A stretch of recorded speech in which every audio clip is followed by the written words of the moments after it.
I'm so tired. For several hours now, I've been planning out how I need to structure my time for tomorrow. There's so much I need to do, and the melatonin clouding my mind isn't making this any easy. The strain of fighting my way through it leaves me barely able to discern voices nearby. Honey, are you certain this is right for her? This isn't going to be easy for her. This isn't going to be easy for her. She's not used to. Cut out actually a bit too. Of course it is. If I could get through it, so can she. I didn't raise her to be a quitter.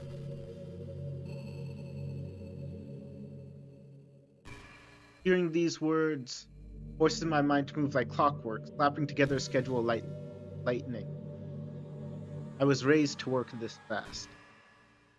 So although we don't have any information up till now, but I'm assuming that this is Monica's POV, those two people talking are her parents.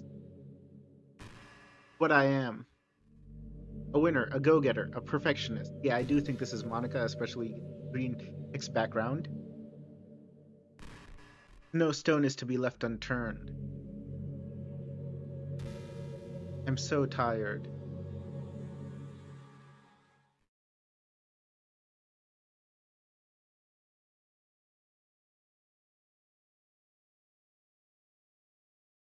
So this is the void outside Monica's space room. Doki Doki Convergence Chapter 1, Silver Lining. So although this is running using RenPy, they've made some changes to the base DDLC template, I can tell.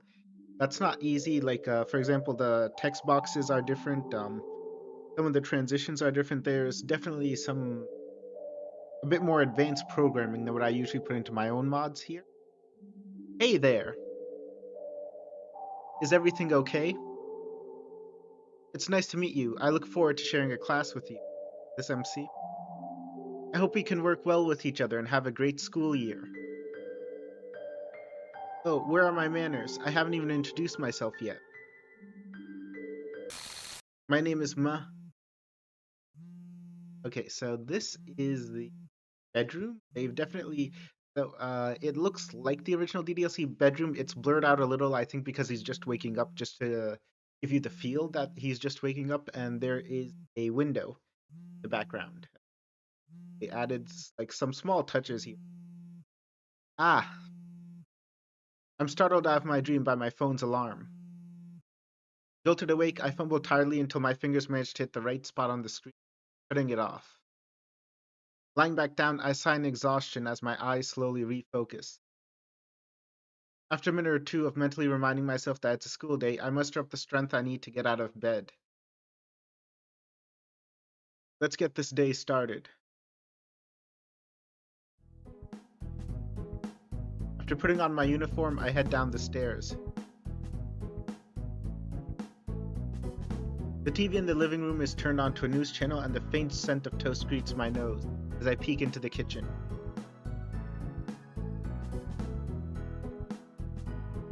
Oh, you unlocked Earthy. Mayura. Okay, so this is an guessing this is the main character's younger sister.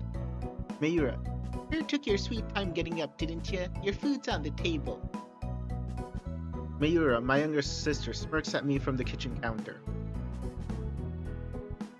I shoot a deadpan glance at her and head over to my seat. Typical Mayura, always want to be blunt. What are you doing up this? What? Surprised? Don't you know it's a younger sibling's responsibility to take care of her big brother?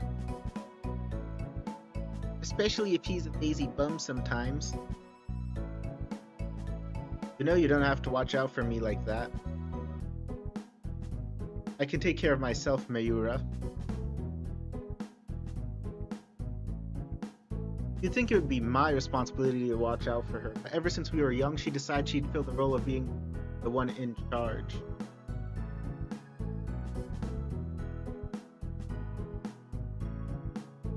She's never liked it when I've tried to look after her like an older brother should.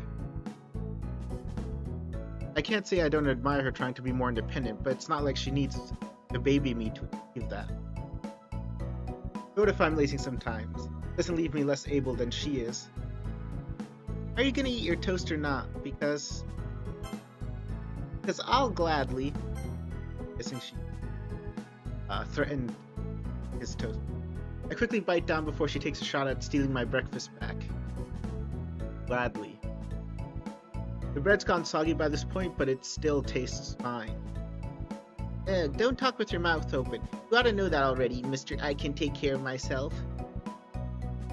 I just shrug as she grabs her plate and sits on the opposite side of the table. We both eat our meals in relative peace, the noise of a news headline cutting through the silence. So, how's Sayori? Sayori? No clue, honestly. What do you mean? Haven't you two been close for a long time? Got to know. Yeah, I'm sorry for going to history, but some of the dialogue works so fast I can't keep up. I guess it wouldn't be a problem if I was just to keep up. I'm speaking to you guys at the same time. Kind of hard to keep track. If you missed it, dialogue scene. Yep, ever since you finally stopped wetting your diapers. Hey! That's on you for nearly taking my food away. Whatever. When was the last time you talked to her? I don't know, maybe a few weeks ago.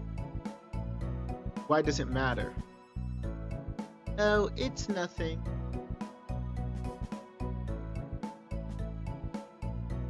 I was just curious how things are with her, so I thought I'd ask you.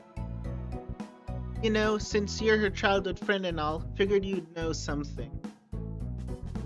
You grew up with her, too.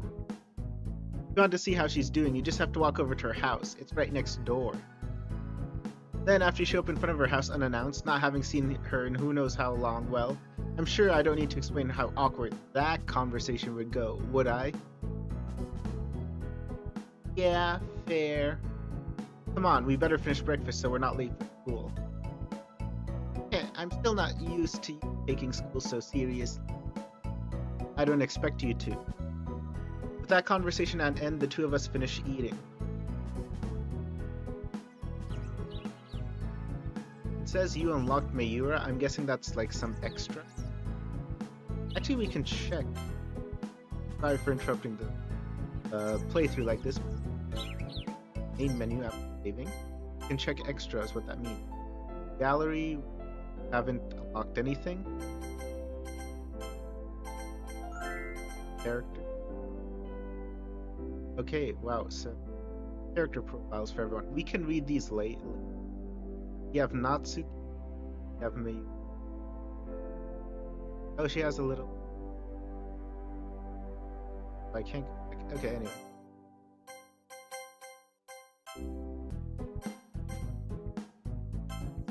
Dolly Wally 12349 joined in chat. Hello and thank you for joining us. A few minutes later, we both step outside, bags slung over around our shoulders. Got everything? Yes, Dad. Good to know. Come on, let's go. I start to walk ahead of her. Hey, wait up. Aren't you forgetting something important? No, I don't think so. I start patting various pockets to ensure I have everything. Bag check, phone check, wallet check. Nope, we're all good. That's not what I meant. I was talking about Sayori. Didn't we wait for her? Mayura, did you forget what Sayori's track record is like in the morning? She always gets up so late that she barely makes it in time for the first class. And that's the earliest time she wakes up. Worst case scenario, the first class will already be halfway done. By the time she gets to school, the lunch bell will have rung. But she's our friend. It doesn't feel right to just not wait a little. I know, but it's on her for being nearly late all the time. Look, I don't mean to come across as mean-spirited, but I just can't wait for her if she's still home.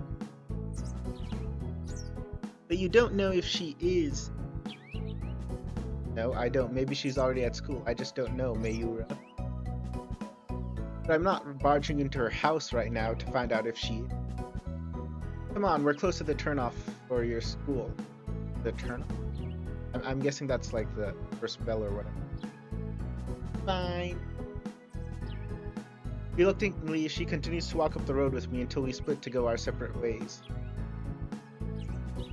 I'm sorry, Mayura, but I'm just not going to wait around for her, whether she's still home or not.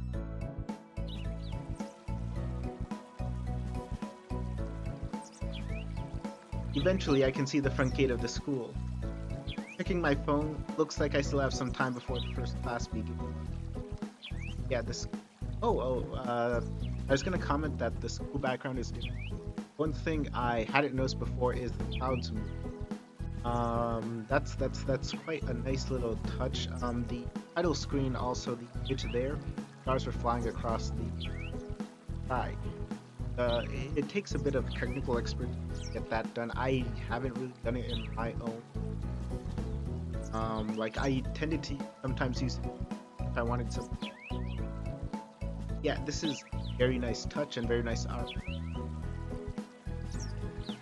Satisfied with my timing, I head inside the building. As per usual, everyone's scrambling to get to their homeroom before the bell rings.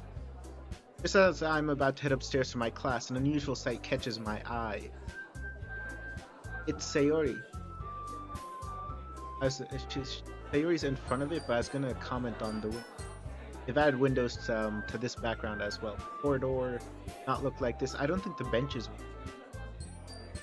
Yeah, I think this is almost like entirely new. Sayori's bow is a bit darker red than I remember. I don't know if that's on.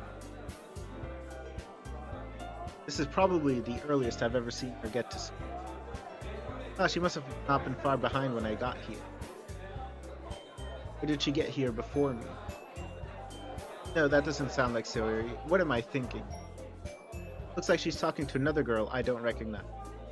So although he's saying he doesn't recognize Natsuki here, he went to extra characters. It showed Natsuki for a moment. Even though we hadn't unlocked her, I'm guessing that was a good... I don't know if you guys caught that, but that did happen. Well, I'm glad to see her here early for once. Maybe she'll keep this up. I ascend the stairs to the 3rd floor and make it to my class. Let's get this day going.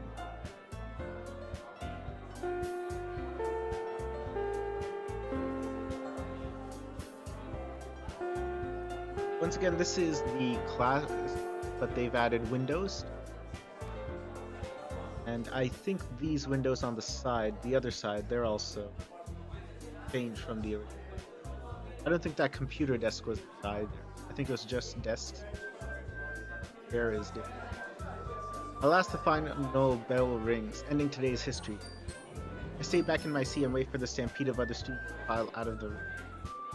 Better to wait a minute or two and go alone than get trampled in the crowd of other people, after all. Looks like that was the last one. Time to go. Well, that was pretty much like any other day here at school. All I have to do is meet up with Mayura on my way home and get dinner ready. Gotta check if she has new homework as well. Purple said this is you. Yeah. What did I... Oh, this isn't Yuri. This is someone... Ah, I'm sorry. You're fine. I wasn't paying attention. Regaining my balance, I finally get a glimpse of the person I'd bumped. Wait, Kotonoha? Oh, hey, Drechenaux. We'll have me and her. It's been a while since I've seen. What convenient timing. All this convenient. You and I must come from completely different worlds if that's the case. Kotonoha is the current president of the school's debate club. Club is what the name implies, for better or worse. However, that begs the question, what is she doing here? Their club room is in the other direction. Hey, you're free now, yeah? Could you do me a solid and help me with... Errand? You're pretty pleased. Depends on what it is. Don't you have club members who can help you? Everyone else has other things they need to take care of. While you're standing here like a loser need. You know, can't really get anybody to help. Well, okay, what do you need? A teacher from my last class asked if I could deliver some textbooks to the classroom on the second. Problem is they're stacked in 2 big boxes. Carry one. How tragic. You look like you have muscles on, yes? Care to help an old friend out? I don't remember being an old. Oh, don't be such a... Come on, what have you got to lose? I could list many reasons I really want to know. But what the... I can help. Fantastic. He gets closer and wraps an arm around my shoulder. Come on, buddy, let's get this done. You have to drape your arm over me? What? We're friends, aren't we? You, maybe. Awesome. I just roll my eyes as she directs us to the classroom where the box is. We unlocked Kodonoha. After some time, we walk inside our destination, one of the classrooms in the far back of the... I don't get how she wasn't able to carry 2 boxes at once. They're not even that heavy. Either she isn't that strong, or she's way too... without help. Kodonoha dumps her box onto the closest desk sheet. I don't want to end that again. Someone was carrying a box of textbooks considered life or death. They're super heavy. That's not my problem. Now, let's get the closet so I can leave. As I'm about to pick up the box, Kodonoha pulls her phone out of her blazer pocket. Ah, would you look at that? Something just...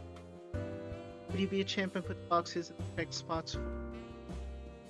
Hey, where are you going? You're not gonna just ditch me with the task you were told to do, are you? Or in presidential... You should be fine, thanks about... She blows me a kiss as she walks out of the classroom. Well, that's just typical. I didn't even hear her phone go off. I know she's a club president, but this is ridiculous. Yeah, helping her again. I don't even know why I put up with this. Okay, we unlocked her theme. I grab both boxes of textbooks, walk over to the closet to speak. Once they're inside, I take a moment to rest my back against the wall. Man, Mayura's probably wondering where I am. I shouldn't keep her waiting. I kick off the wall and make my way to the door. Just as I'm halfway there, I see a school bag hanging from a desk. Someone leave it behind? I walk up to the bag and inspect it to find who... Wait a minute. Sayori's... When the bag was... I was... But, I... Then it turns out to be... I was also gonna joke about that.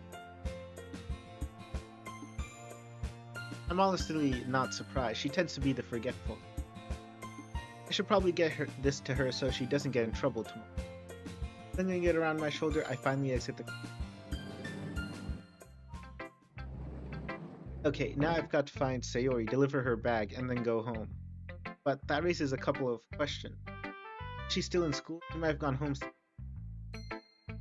And if she is here, where could I find her? I haven't the foggiest if Sayori does any activity. It's been a while since I caught up on that. Miura calls us childhood friends. Maybe she has a point. Anyway, I won't find out just standing here thinking of possibilities. Where would be a good place to start? I look up and down the hallway, considering my option. Just then, I see someone about to climb the stairs far away from me. Hey, it's that pink-haired girl who was with Sayori this morning. Maybe she knows where Sayori is. I see her disappear up the stairs. Determined not to lose her, I quickly make my way over to try and catch up. Though the MC is basically... Reaching the 3rd floor, I see the girl walking past my classroom and the music room. Hey, hold up! Stops and turns around to face me as I catch up to it. I know you. Definitely not, I just need your help real. Okay, with what? I was wondering if you knew where Sayori is. Sayori? What do you want with her? Some kind of stalker? The game is making all the jokes. Not what I would have gone with. Then how do you have her bag with you? Huh? Why is she being so aggressive? That's just how not to. Because it was still in her classroom. I was looking for her so I could return it. Oh, wait, she left it behind? She forgot it. I wanted to give it to her, but I have no idea where she is. Then I remembered seeing you with her from this morning, and you happened to be by. So I thought you must have known where she could be. She gives me a harsh look as she scans me over. Probably doesn't trust me. Pretty creepy of you to be watching us. Maybe I was on to. I have no idea what my. I'll let it slide for now since you got her bag over. If you don't mind handing it over, I'll take it to her. Okay. Objecting feels like a waste of time, so I simply nod and hand her the bag. She flings it over her shoulder and starts to turn away. Wait. I come along and see. Brought her bag over already. Why do you still see her so bad? Haven't caught up with each other in a long while, that's why. Since when were you? He's my friend, been that way since we were kids. I don't buy it. So, canonically, talk about the character a lot to her. I remember that being a part of VDLC, so odd that in this mod she hasn't mentioned Unatsu. That she doesn't recognize. Ugh, quit being so difficult. They're only going to believe half the things I say? You saying it is one thing, but I've never met you. I'd believe if it was coming from Sherry, and she's never mentioned you once. Again, odd. You can go ask her, she'll tell you it's true. Alright, fine. Swear to God, if you're lying, you won't hear the end of it from me. How quaint. Turning in a huff, the girl leads me further down the hallway and into an empty classroom. I'm surprised someone like this is close to Sarah. Maybe she's nicer around her? She's right in here. This empty classroom? What would she be doing here after school? Not empty. Ugh, take a look for yourself, dummy. You unlocked sweet and sour Natsuki. She slides open the door and steps into the... Hey, Sayori! Some guy's here to see. Unlocked club time? Okay, another... Oh, there seems to be a lot of custom... Visitor? Oh, once again, they added windows. Club room? Here, though, it's pretty obvious. Windows at the top once...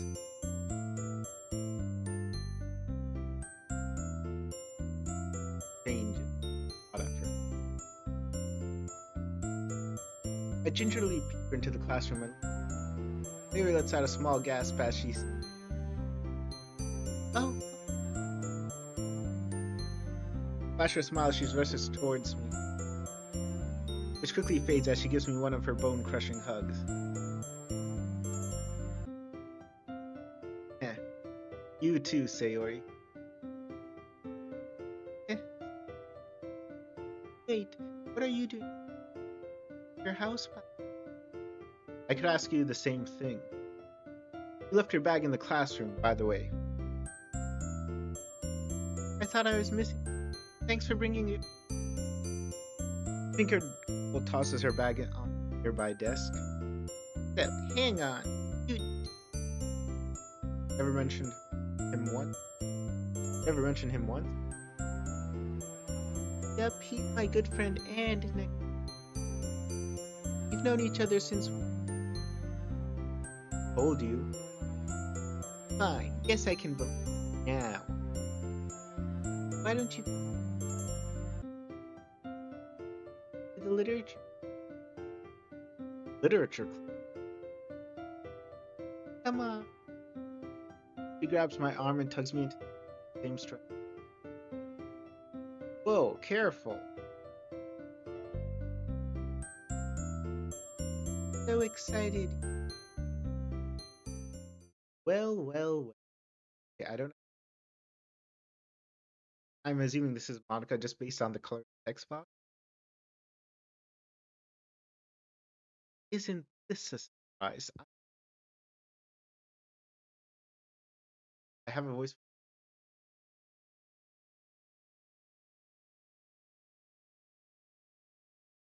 Standing before me is a beautiful brown-haired girl. She looks familiar. Been a while, hasn't it? Now I remember her. Monica? So nice, especially here. You unlocked Emerald Breeze, Monica's. There are a lot of. But I was saying custom music. A lot of custom music for this one. Great, custom. How the hell does everyone? Die? Man, how could I forget about Monica? She's the most popular girl in the whole school. I remember her being one of my first friends in high school. It was always nice. Guess she really did make a club of her own. So this is where you were all this time, huh? Yep, being the leader of the school's very own literature. Yeah, in a school that's never had one too. Yeah, I know. Oh, I should introduce the other member.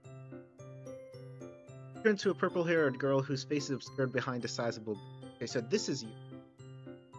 Yuri, could I have your attention? He peers over the top of her book. Okay, so Yuri's text box. Not was Yuri because her text box was. Yuri's though is darker shade of. That's how you. Ah, I didn't see you there. Sorry. Hey, it's okay. If I heard right, your name was Yuri? Takes a deep breath to study. Yes, that's right. Welcome to the. I hope you. Thank you. Alright, now that the two have gotten acquainted, I think that just leaves you, unless you two got on a first name basis. Ew, no. Monica chuckles at the pink-haired girl. Anyway, name's Natsu. Think you can remember that? Perfect opportunity. Well, it's hard not to forget someone who calls people stalker. Okay, look at Monica's expression right at the E. And then Natsuki's also. These are not from the original game. These custom. Well, maybe they didn't make them. Maybe they found them, but Yuri not reacting. But I'm guessing she'll react next. Now, Yuri's frowning, Natsuki's looking away, and Monica has this weird. Talking? Not. What? How was I supposed to know he was Sayori? If you just saw some guy you've never met before holding her bag, I doubt you'd be. Regardless, it's not right to just on an assumption. Hey, it's fine. I've already moved on from it. Plus, he brought my bag here. Thanks again, Drechenaux. It's no problem. Someone has to watch out for you in case this happens. Aren't you? I see you haven't changed at all since last year. Okay, so Monica does have a expression where she opens her mouth. I'm not used to showing her upper row of teeth. And one thing I probably should have commented on earlier, looking directly at you. So it looks like they changed her from being. No. No, I'm sorry. She does look directly at you in the original game. I'm thinking the opposite. What can I say? If it ain't broke, don't fix it. Anyway, if that's everything, I'll let you guys carry on with whatever you were doing. Oh? Leaving so soon? Why don't you... I know. You should join our club. What? Hey, Yori, he just came here to drop your bag off. You can't just expect him to join the club that fast. Probably just found out we were even in. Nothing's wrong. He has a point, Natsu. Any chance to get more members is always a plus. It's a good opportunity.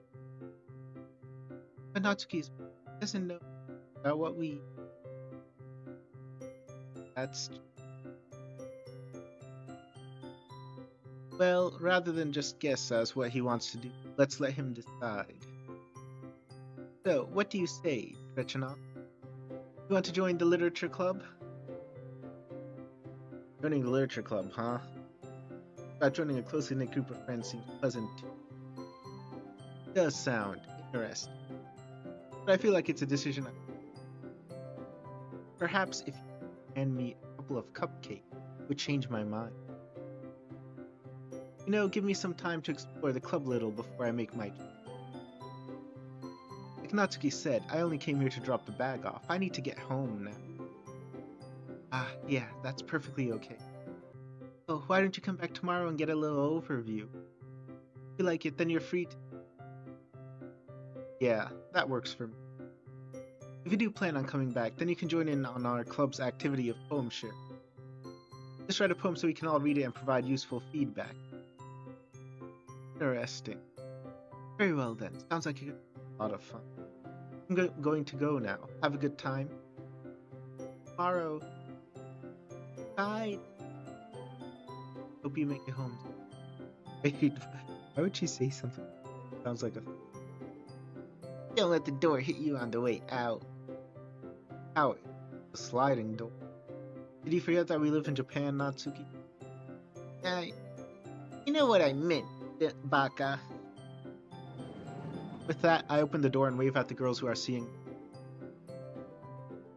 I smile back at Monica before I leave. He'd walking down the hall. Miyu is probably wondering where I am.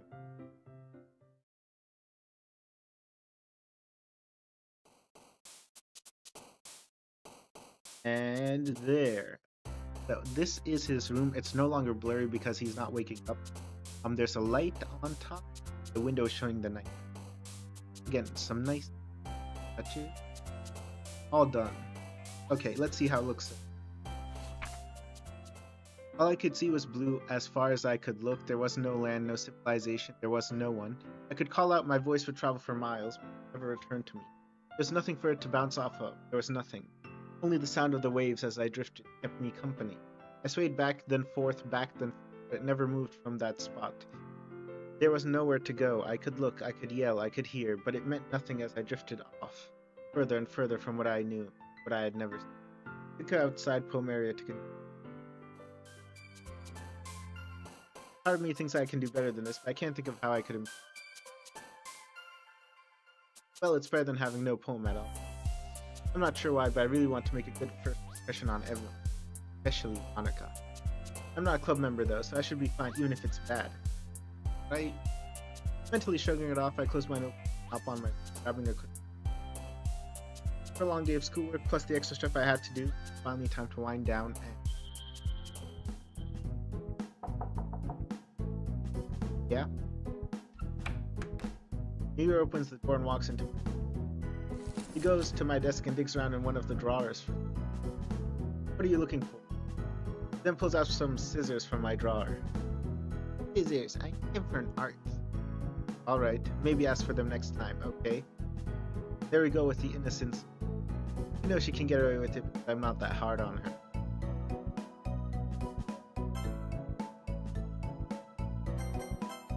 So, how is school today? You never told me. Fine, for the most part. Hey, yours? Sure did. Did you talk to her? Yeah. Oh, cool. How was she? Well, I can certainly say she hasn't changed that much from what I remember. How so? For one, she left her school bag in her... I had to deliver it to her at her... Yeah, that does sound like... Wait, she's in a club?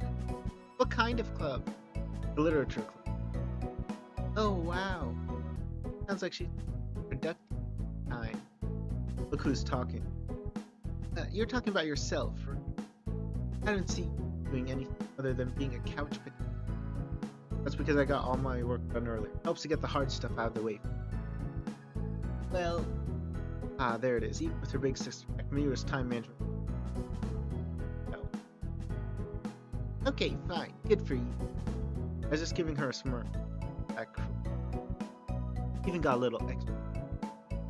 I point to the finished poem on my desk. Here's that form. That's neat. When did you dabble in poetry? I thought you were more of a riddle guy.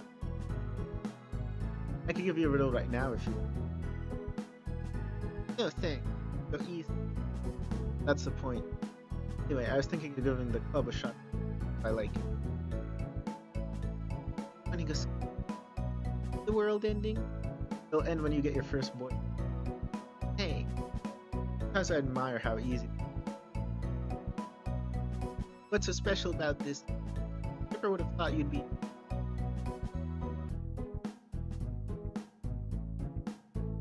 Take a moment to ponder on that. Notch. Mary seemed pretty happy she was suggesting that I join. There's an old friend of mine, club president now. Wait, you had friends when you started high school? Why didn't you ever tell me? Never asked me. Hey. Well, this could be a great chance for you to hang out with Sayori again. Yeah, that's a good point. It'd also be a prime time to catch up and be better friends with Monica. The last I ever saw her was last year before Christmas. Perhaps I could introduce everyone to the world of proverbs and riddles myself. You just confuse them into they're very cryptic. Not for everyone. Wait, again, I haven't decided to join. I want to see what the club is like and what it can offer before I make a final decision. Okay then. I think I'd better get going. Good night, big bro. Get the art assignment done before bedtime, okay? Yeah, I got that. She skips out of my room and closes my door. After some rounds of gaming, I stretch my legs a bit and glance at the clock. 9:30. Time to call it a night. Early sleep keeps you from getting ill, as they say. Turn my console off. Turning off the lights, I lie down and get comfortable.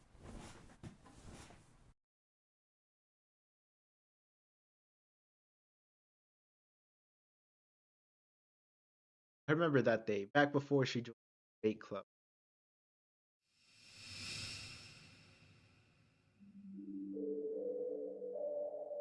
I look forward to sharing a class.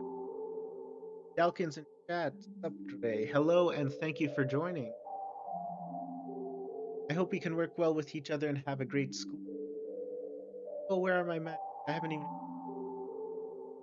My name is.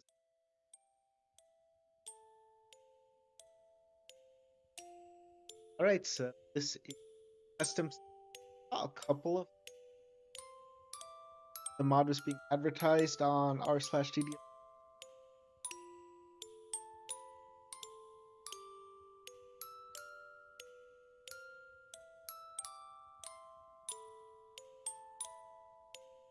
I remember. We were in the same class together and sat next to one. I was stunned by her introduction. I wasn't used to a girl like her being than me. Guess she had a high amount of charisma back then. Or I was just the close. I picked my head off my desk and looked at her, slightly dazed. You unlocked day one memory. Go check it out. Monica, huh? That's a lovely name.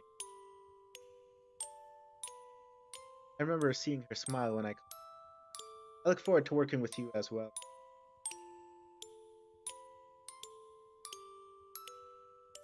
Everything. Yeah, I'm fine. Well, if you need about anything, happy to. Just come to me. Talk all about. Back then, I only had a few people to talk to. Theory was in the same school as me, but I hadn't seen her around for quite a while. Monica was the first and only person in my class who had ever spoken to me. It made me feel happy. Not because she was popular, because she wanted to talk to me. I want to go a little tangent. I saw this video, so how accurate it was. Popular. The most popular people was that they took a lot of interest in, like Monica's doing, because they took lots of interest in other people. They also took it back in. It's kind of like like there are small moments going up to ask someone like how are you, what's going on throughout the day, but if you do that to like 10 or 12 people, then they remember you. And that's why he is popular. Sorry, I mean why people are popular in general. I don't remember where I saw the video. What? Sorry. No, I saw it on YouTube. I don't remember what the video title was. Dan Salvat2, seems like you keep getting cut off while talking. Okay, this should be a whole lot better. I don't think I should be cut off now. Actually, I'm sorry. I tend to move at my desk a little bit when I talk, and I think that's causing it to cut off when I move back. And the volume is not what it's supposed to detect, so sorry about that. I sat up straight, getting a better look at her. Thank you, Monica. I'll come to you whenever something's bothering me, I promise. You unlocked Hard to Forget, MC's memory. We both shared a chuckle at my lame-sounding promise. That day ended up being the start of something magical throughout our first year of high school. You unlocked Monica. At Dan Salvatu in chat. It's better now, thanks. Alright, thank you. Yeah, like, again, if there are any issues, do please let me know so I can fix them ASAP. In case you're wondering why that probably happened, it's because I have my microphone in front of my desk. I tend to move around while talking, and I think I moved my head back. I was away from the microphone, and it only detects things at a certain sound intensity, so if I move away too back, it probably doesn't detect. Sorry. This is way too early for me to be up right now. Still drowsy, I walk over to my sink and turn the cold tap on. After splashing my face with some water, I try to think. Why did I dream of when I was in the class with Monica? I could have been thinking of anything else, yet my mind wandered to her. Why? I just don't understand. Maybe I could talk to her about it later at school? No, that would be weird. I just reunited with her, after all. Anyone hearing that you were dreaming about them not long after that would easily take it out of context. Especially someone like Natsuki. I'd rather not give her more reasons to think I'm a creep. I'll just keep it to myself. Got everything you need? Yep, all good to go. Cool. You know I'll be home later than usual? Yeah, I know. You're staying behind in school to check out that club, right? That's the plan. Hopefully I won't be there for too long. But just in case, do you know where the spare key is? Duh. Okay, good. Let's get going then. The moment I turn around, I see the gate next door fly open. Rushing out of it, toast locked in her jaw, is Sayori. Gotta hurry, gotta hurry, gotta hurry. Okay, so I think her bows change every day because on the first day, before this, she was wearing a bright, like a dark red bow, darker than her original sprite. She's wearing a white bow today. Hey, Sayori, good morning. Morning, Sayori. When she sees us, she takes the toast out of her mouth. Oh, good morning to you too. What's the rush? Training for a marathon or something? No, dummy. We're late for school. It's almost 9:30. Wait, what? I could have sworn that... Feeling unsure, I pull out my phone out to check the time. Just as I thought. Sayori, I think you read the time wrong. Having already ran some distance away, she grunts to a halt after hearing me. What? I did? Okay, this is a cute little sprite with her peeking out of the corner and the border of the game. That's nice. What time is it? Miura and I approach Sayori as I show her the time on my phone. It's 8:21. Oh, my bad. I guess I ought to fix my clock later. Or, you know, just use your phone. Yeah. Honestly, Sayori, you can be such a baka sometimes. Maybe I should say such an... Ow. Where do you get off talking to a girl like that? I mean, she is sometimes. It only causes Mayura to raise her hand, threatening to smack me again. No, don't hurt him. He's got a point. Huh? Mayura lowers her hand in confusion as she looks at Sayori. I just have to pay more attention to the time. And maybe get up earlier. Yeah, that's a good mindset to have. Keep it up and you'll be a lot less tardy. Yeah. Anyway, I can't wait for you to check out our club later. Aren't you excited, Drechenaux? Yeah, I suppose so. You don't sound like you are. Do I need to be? Well, duh. This is a special occasion. Our club's been having trouble finding new members lately, so this really means a lot to us. I know it does. Monika's going to be so happy. Yeah, she would, huh? Just her saying Monika's name makes visions of the past reappear.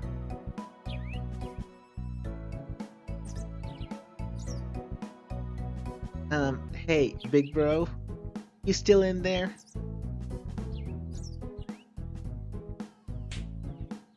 Ugh. Mayura, your head was in the clouds again. Sorry, I was just thinking about something. And this is why I have to look out for you. I swear, you'd be completely hopeless without me. Just like you would be without me making your dinner every night. Where are their parents?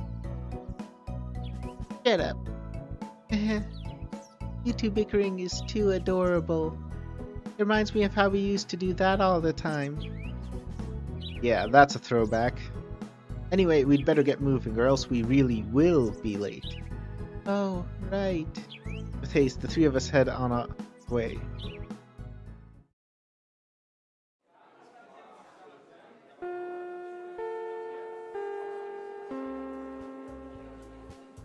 Another day, another lesson in the notebooks. Once again, as I pack my books into my bag, I wait for my classmates to leave the room.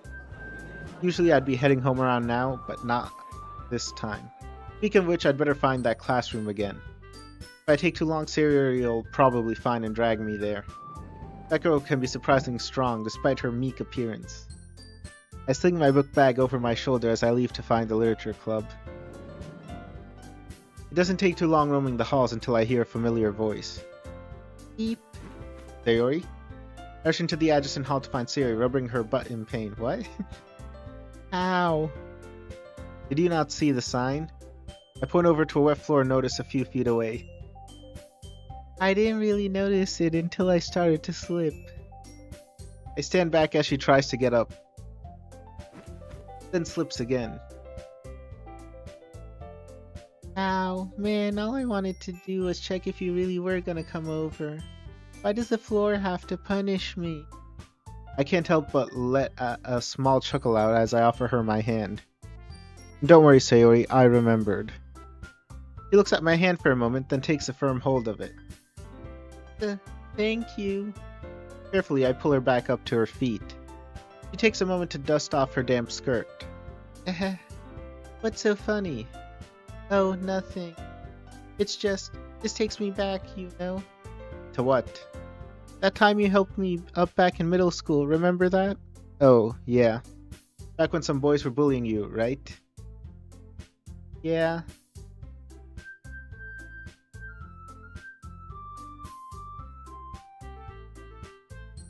Man, feels like that was ages ago, huh? Well, as much as it would be nice to take a trip down memory lane, we should be on our way to the club. They're probably waiting for us. Oh, yeah. Come on, let's go. She suddenly clutches tightly onto my right arm. Wait, no, don't. Once again, I was being dragged down the hall by the arm thanks to my childhood friend. I'm surprised she hasn't ripped my arm off yet. We're here, everyone.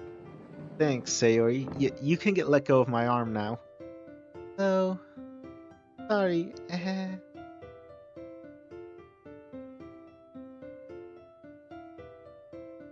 Free from Sayori's grip, I shake my arm to relieve the pain. Hi again, Drechenaux. Glad to see you back again. Hi, Monica. Glad to see you, too. Seeing your smile again makes me remember my dream from last night. I'm glad you can make it today. We hope you'll have a wonderful time here. Thank you, Thank you, Yuri. I'm looking forward to it myself. Well, good for you. You better not be into it just 'cause it's full of girls. Rest assured, Natsuki, I'm not. So then, Monica. Yes? Since we're all here, are we meant to do something with our poems? I wrote one last night for today. You did? I grab my bag and pull out my notebook with my poem inside. Oh. Oh, jeez. What's wrong? Well, I guess Sayori forgot to tell you, huh? Eh? Oh! My bad. Forgot to tell me what? I'm sorry, Drechenaux. The thing is, I might have gotten a bit carried away yesterday. I didn't want to put too much pressure on you to write a poem all of a sudden, so I decided that your trial day would involve a different activity than poem sharing. Oh. I'm really sorry. I know you went out of your way to make a poem. You can still read his poem, that's not an issue. At least you can save it for when we do have that again, if you're still around, of course. Hey, no worries, it's fine. Phew. Now I won't have to worry about them seeing what I wrote. Anyway, like I said, we'll be doing something a little different today. We're going to be discussing our favorite books and genres. But Monica, we already had a day where we did that. True, but for the sake of our potential new member, I think it would be good to do it again. Think of it like an icebreaker that he can get to know us better through. After all, it's not just what the club can offer that's important, but the members that are part of it. So I think we should all take turns properly introducing ourselves to one another, even if most of us are already familiar. Who's with me on that, I'm in. As am I. Sure, I guess. Oh, before we start, would you like some tea, Drechenaux? Tea?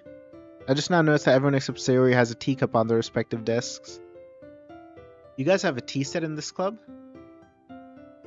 Well, to be more accurate, it belongs to me. Don't worry, the teachers gave us permission.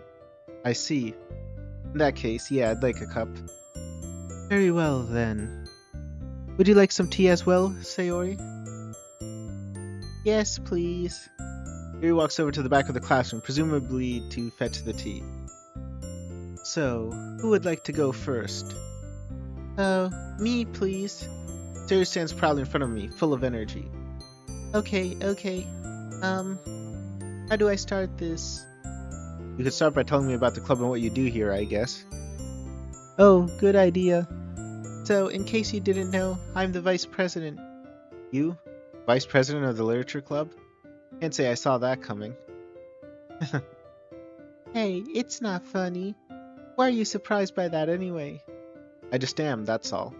You don't exactly look like leadership material. Hey, meanie. I just roll my eyes in exasperation as Monica's giggle upgrades to a small laugh. My god, you two bickering is like watching a sitcom. Yeah, no kidding. Sorry for not believing you were friends yesterday, by the way. Appreciated. Anyway, you may continue, Sayori. Okay, where was I? Oh, yeah, I also write poems. Yeah, I remember that. You've been doing that since a bit before we met, I think. You'd always show them to me whenever you got the chance. And I remember you telling me you liked every one I wrote. Yeah, of course I liked every single one you wrote, Sayori. I was definitely not, just saying that to make you feel better. In reality, I was indifferent to her poems at first. I liked a few of them, but the more poems she showed me, the more I got annoyed with having to read them. I always responded with, I like it, without saying anything else about them. Thankfully, my response was enough to satisfy her. Okay, at ACLMM2025 said something in I think No te preocupes por el comida, and hola buenos dias como amancio. I think they're saying, hello friends? Okay. I didn't want to hurt her feelings or tell her I didn't want to read them. How have your poems been doing? I imagine they've gotten a lot better since last time. I think they did, yep. Ooh, what about you? Want to share the poem you wrote last night? Hold your horses, Sayo. Monica said we weren't doing that today, remember? Besides, I'm not an actual member. Oh, right. Sorry. So, it seems like Sarah's been pretty influential here, huh? She sure is. I couldn't have asked for a better VP. Aw. Thanks. Anyway, that's all I have to say for now. Excuse me. Your tea. Ah, thank you, Yuri. I take the cup and blow on the top before taking a sip. I don't know, is that how it sounds like when you drink tea? Ah, oolong? Here you go, Sayori. Thank you. She takes a sip. Yeah, hot, hot, hot. She covers her mouth, trying to suppress the heat on her tongue. You forgot to blow on it, dummy. I know. Suppose I'll go next in the meantime. Sayori walks to a desk and sits down, desperately fanning her mouth. So I have to ask, have you read anything before, Drechenaux? Why yes, why no, I managed to get this far in school without reading anything. I'm illiterate, unfortunate Yuri. I've read my fair share of books, yeah. Would you happen to have a favorite genre?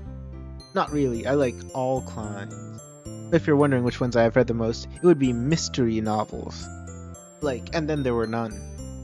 Oh, interesting. I've read that one myself a few times. Yeah, you kinda struggle to put it down once you start. What about you, Yuri? What would be your favorite genre? Fantasy. Though I have been reading a lot of horror recently. Fantasy and horror, eh? I can see those two resonating well with you. You think so? You don't mean that in a bad way, right? No, of course not. I've read plenty of books like that myself. Granted, probably not as much as you have. That's alright. I'm just delighted to know you're an avid reader like me. I'd be more than happy to further discuss other books with you. Oh, sorry, that was my,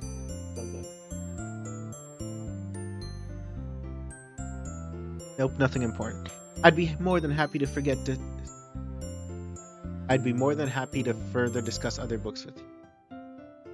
That is, if you do plan to join. She sounds very eager for me to join the club. I figured she'd be a lot more reserved about this, but talking about literature got her to open up more than I thought she would. I take another sip of my now cool tea as Natsuki walks up to me. Well, I just gotta ask you one thing. And what would that be? Novels aren't the only things you read, right?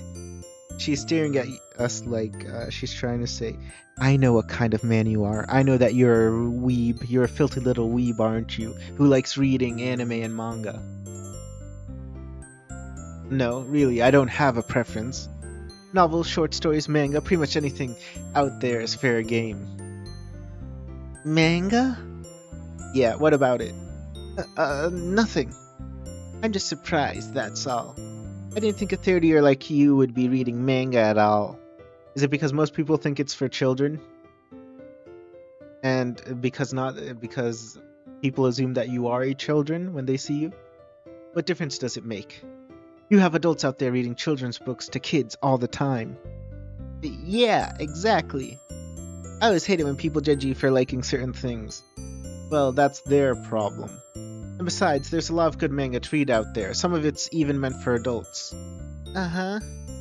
Can be just as good, if not better, than most books. On the topic of there being manga for adults, Natsuki canonically reads 18+ manga. If you've played DDLC+. When do you start reading manga? I read my first series when I was 7. It was one of the first few things I ever read, actually. Cool, what was it? How a Beggar Ruled Another World. Oh, an isekai. I knew you were a weeb. Not surprising, but that's fine. What do you mean by that? Don't worry about it. It's just the fact that I'm stereotyping you, even though I hate when I get stereotyped. There's plenty of other series I could show you sometime. Only if you join the club, though. Okay. Natsuki walks to her desk to sip her tea. Thank you, Natsuki. I guess that just leaves me. Yep. So, I feel like an obvious first thing to ask you is what kind of genre you like the most. But since you're the president here, I imagine you don't really have a favorite. Right you are. It's hard to really pick a favorite when there's so many to choose from. Though, I guess the ones I end up reading the most are short stories. You know, a decent read, but nothing too long. Something that could take about an hour or so to get through. Not too long, you say? I see. I think I remember you reading a few of those last year.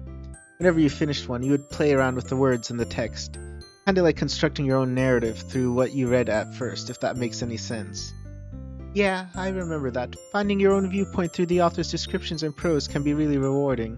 Just one of the many things that led me to want to find others that shared my feelings for literature. Well, based on what I've seen so far, you've certainly found what you were looking for. Sure have. And since we've recently grown to have 4 members, we're an official club as far as the school is concerned. Though it could go up to 5 today, if you would like to join us. Ah yes, the ultimate question of the day. Will I join the literature club? The other girls converge with Monica as they all look at me. I think you do well here with us, especially since you have a decent idea of what our club is like. We really hope you'll consider. I guess it'd be cool to get a new member. Would have preferred another girl, but it's whatever. Did you assume the main character's gender? Ultimately, the choice is yours, Drechenaux. Will you join us? I look at her open hand and the girls at Monica's side. They're a lot more eager for me to join them than I thought they might be. To be fair though, this is a really nice club. I know little about Yuri and Natsuki, but they seem like good people. One of the other things I want to comment on is this camera moving animation. I saw someone do it on a DDLC mod. I haven't figured out how to do it myself. I don't know what the coding is. And being in this club would make Sayori very happy, no doubt. It'd get Mayura off my back about her, too. And then there's Monica. Perhaps this is a chance for us to finally reconnect after all these months. Make up for lost time with an old friend and all. Okay, I've decided. With a smile, I gently take Monica's hand. I'll join the literature club. Okay, another CG. Okay, so we have the girls here. I hope to have a fun time working with you guys. Then allow me to be the first to say, welcome to the literature club. We look forward to seeing what you'll bring.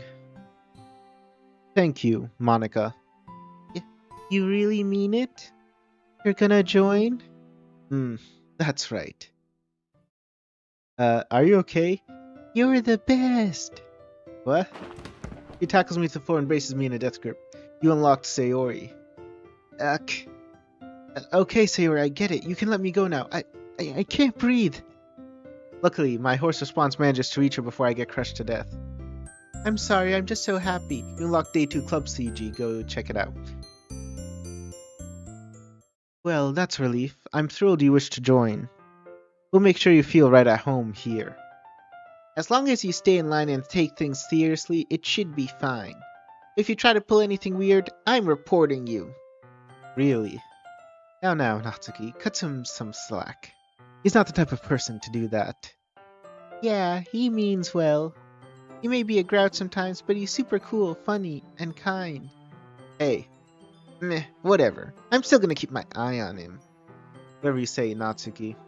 Well, since you're officially joining the Literature Club, I'll give you a form to sign. A form? Monica walks over to the teacher's desk and retrieves the form. Here you go. We never had to sign a form to join before. Hey, Monica, why does this form look like a marriage registration certificate? Isn't that weird? When did we get those? Right, I forgot to mention that to you guys. Since we used to not be an official club, we've never needed to worry about that back then. But since we are now, the office gave us these forms for new members to join. I take the form from Monica's hand and look over it carefully. Setting it on the table, I take a pen from my bag and begin filling it out. Name, contact info, reason for joining, goals to achieve. Once I finish, I hand the form back over to Monica. She looks over for a moment before a bright smile appears. Okay, looks like everything is all set. I'll be sure to give this to the staff room before I head home later. Thank you, Monica. Oh, I almost forgot. She fishes into her blazer pocket and pulls out a small card. Here's your official literature club membership card. Make sure to fill it out on your own time, okay? A membership card? That's interesting. I take the card from her and look it over. Name, Drechenaux. Favorite color, yellow. Favorite genre, mystery. Favorite word, ambition. And for the photo, you seem quite eager to be in this club, Drechenaux. I do? You took the time to fill in your card already. He's probably just doing it before he forgets later. How perceptive of you, Natsuki. I store the card in my wallet. Okay, everyone. I think that just about wraps up the end of our meeting. I know we didn't really do anything in the club today, but this is still a special moment. We promise you won't regret your decision, Drechenaux. Well, from what I've experienced today, I don't think I will. Wonderful to hear. Sorry again for the trouble you went into making your poem. At least you saved yourselves from doing some homework tonight. How fortunate. On that note, I'll see you all tomorrow. Everyone separates to gather their belongings. Just as I grab my bag and sling it over my shoulder, I see Sayori approaching. Hey. Yeah, what's up? Well, I was thinking about our old tradition of walking to school and home together. Like we did in middle school? Yeah. I was wondering if you would like to do it again? Of course we can, Sayori. Yay! Before we head home, I plan to stop for a snack somewhere. That cool with you? Oh, sure. With that, we approach the classroom doors and we wave at my new fellow club member seeing us off. As I search through the store's aisles for my afternoon snack, Sayori stands behind me in a very bubbly mood.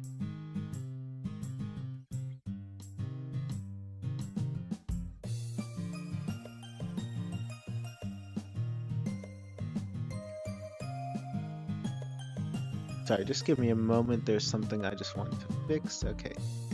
Should be better now.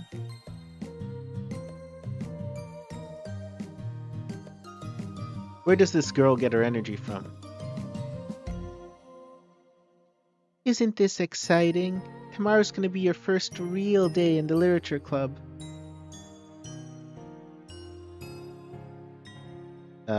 Yeah, I guess so. Hey, what's with you? Aren't you excited? Sarah, you're making this whole thing a big deal when it really isn't. Yeah, I joined the club. What's so great about it? What's so great about it? I get to see you every day in school again. And we can walk together to school like we did before. It's been so long since the last time. We walked together last year. Well, yeah, twice. 5 months apart. Oh, were they? Has it really been that long? I pick out some chocolate sticks from the shelf as I try to recount the moments we walked together. You getting anything, Sayori? Oh, yeah. Okay, go pick whatever you're buying. Oh, okay, sure. I go over to the counter and place the chocolate down for the cashier. As I'm about to pay, Sayori walks up and plops a big bag of chips down. We're getting these, too. Wait, what are you doing? Before I can object, the cashier wordlessly rings her chips on my chocolate order. Looks like you got robbed, MC. Sorry, but there's nothing you can do about that. Don't worry, I'll pay you tomorrow. You mean in 2 weeks, I assume? What? No, I'll be good this time. I give the cashier the money with a slight grimace. Guess I should have figured she'd take advantage of the situation. Thank you, buddy. Yeah, just pay me back this time. You unlocked Time for Smiles, Sayori theme. The two of us keep walking, the general silence occasionally being broken by Sayori eating her chips. Hey, I was just wondering about something. Yeah, what is it? Well, do you know Monica? Like, have you met her before? Where's she going with this? Yeah, she and I were in the same class last year. Plus, it's kinda hard to forget someone like her in the first place. Yeah, True. Why do I feel like there's something else she's not telling me? So, how'd you two first meet? I take note of the quick shift in conversation before responding. It was back in my first class of last year. Back then, I was not doing very well, as I'm sure you were aware. Yeah. Anyway, during class, she just happened to talk to me for some reason. She introduced herself to you? Yeah, all while I was half asleep on my desk. I still don't know what made her walk up to me. Oh, I see. She's never told me about meeting you before. If you were her first member, I'd assume she would have had other things on her mind. Oh yeah, that's true. Hey, speaking of which, did you ever mention me before I joined? I may have made a tiny mention about you. Why doesn't Natsuki know then? What did you tell her? I didn't mention your name, I swear. I just used you as an example of someone who wouldn't want to join. All I said was, literature is stupid, I'm joining the anime club, or blah blah blah, or something like that. Anime club? Did you still believe that's the kind of person I was? I'm sorry, but I just couldn't ignore you wasting all that time with games and shows. And I still spend time on those, just not as much as before. I just don't tend to be social, and that's by choice. It's not like I don't know how to talk to people.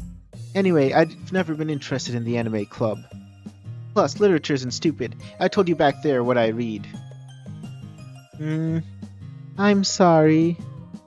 It's okay, Sayori. Just as long as you didn't say anything bad about me. Or in this case, incorrect stuff about me, which you still technically did. So, what do you think of Natsuki and Yuri? They're unique, I'll say that much. There's not much I can say about Yuri, she seems kind and gentle. As for Natsuki, well, let's just hope that things between us will be more civil going forward now that I'm a member. Otherwise I might have to call her father and tell her that she's misbehaving in school. We kinda got off on the wrong foot yesterday, so I'm hoping tomorrow will be a fresh start. I look forward to seeing them all again, along with you, Sayori. I look down at my chocolate box. What the? Hey, there's none left! I could have sworn I had 5 sticks left to eat. Unless... What's wrong? Did you take the rest of my chocolate? She visibly swallows, with the rest of my hard-earned snack most likely going down her throat. No. Sayori, you have traces of chocolate on your face. I thought we were sharing them? I only brought these for me, plus I got you those stupid chips. I can't believe I fell for this little stunt again. Clearly, I have to be more wary of her when it comes to food. You know what? Never mind. Thank you for the treat. You're welcome. After some time, we finally arrive at our houses. Well, I'll see you tomorrow morning. We're gonna be walking to school together, right? Yep, sure we will. I turn around and begin walking to my house. Oh, one more thing. I stop in my tracks and look back to Sayori. Yeah? Thank you for giving the club a chance. I'm glad you'll get to make more friends. I don't hesitate to hold her in return. Me too, Sayori, me too. With one last squeeze and a wave goodbye, I head to my house as Sayori disappears into hers.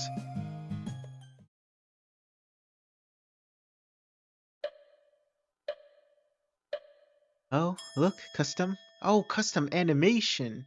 Not just a custom CG, that's custom animation. That's just a level above everything. Oh, and now we have Monika's POV. This is Monika's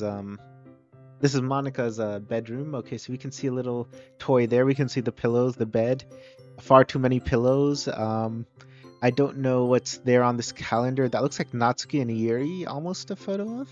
The moon's shining outside. We don't see Monika's PS3 like we all know that she has based on that drawing from Satchley. And wow, was it truly a success? We got a brand new member to join. It's been a while since I last saw him. From the look of it, he's still the same as he was last year.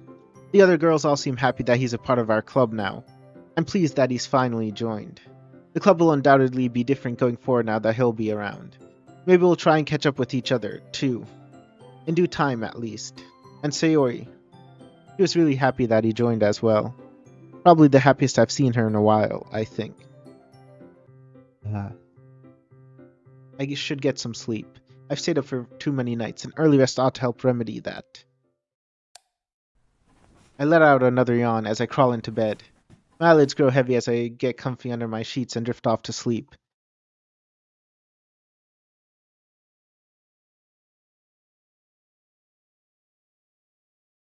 It's just, I can't help but remember more. Lyman texts in chat said something. They said hello. Hello and thank you for joining our stream. Oh, another flashback episode. I walked down a corridor during lunch to find a quiet eating spot. Everywhere was just so noisy in last year's class, back when my classmates were super immature, throwing bottles at each other, drawing inappropriate stuff. I wanted to get away from the chaos of the hallway and classroom, so I went outside for a breath of fresh air. Thankfully, there were far more viable spots outside to have lunch. Once again, this is a custom, like a CG, and there's motion. Like, to see motion within the backgrounds, that's always pretty nice. Looking around, I rested my gaze at the one tree that towered over the rest, this one. As I approached, I noticed a boy lying under the shade. He looked familiar, so I got a little closer. Oh, another CG of MC lying down in the grass. It was that boy from class, the one I had a little chat with on our first day. He looked so content just lying there, like he was sleeping on a fluffy cloud. Watching him was enough to make me smile and forget about the chaos within the school. He was very different compared to the other boys. As far as I knew, he was the most mature one here, yet he was so quiet and reserved. I couldn't help but feel more curious about him. It was like he had some kind of main character energy. You unlocked Day 2 Memory CG, go check it out. Huh? Suddenly, he woke up. Well, hello there, sleepyhead. Oh, Monica. What brings you out here? I've been trying to find a good spot to eat my lunch. I had no luck inside the school. Heh, I get you. Seriously, those guys need to grow up already. They just got out of junior high, yet they're acting like they never left. I couldn't help but giggle at his remark. Yes, tell me about it. We both shared a laugh. Hey. Yeah? Can I have lunch here with you? Sure, I don't mind. Knock yourself out. Thank you. I settled down next to him and opened my bento box. I noticed him peering over a bit to look at my lunch. Wow, that looks fancy. Did you make it yourself? I sure did. I could tell since there isn't any meat in it. That's because I'm a vegetarian. I decided to start a couple of years ago after learning more about our impact on the Earth's climate. The carbon footprint of cultivating livestock is just unbelievable. What? Is that so strange of a reason? No, not at all. It just wasn't what I expected to hear on a lunch break, that's all. Don't worry, I'm not judging or making fun of you. I think that's cool, honestly.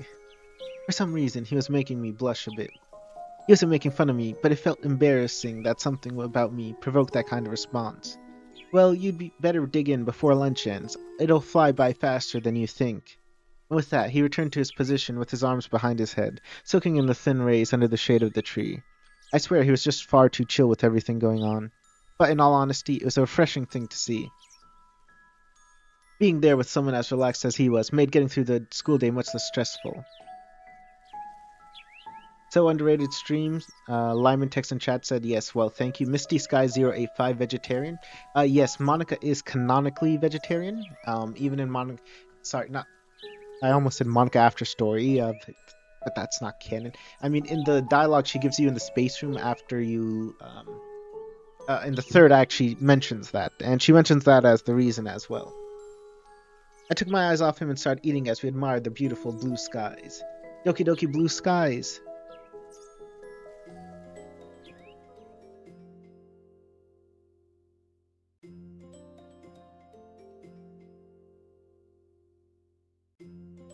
I woke up to the sound of my alarm. You unlocked Drechenaux? Wow, that's amazing. I unlocked myself, guys. I shut it off and sit up, gradually rubbing the sleep out of my eyes. Slowly, I began to recall what I dreamt about. Why did I remember that? You unlocked Dream State, Monica's memory. Why am I thinking about him again? I tried to look at something else to take my mind off him. I look at the calendar on my wall. Next Monday is circled in red. The festival. It's coming up pretty soon. If I want my club to grow, this festival ought to help attract new members. But I need to think of something to draw people in.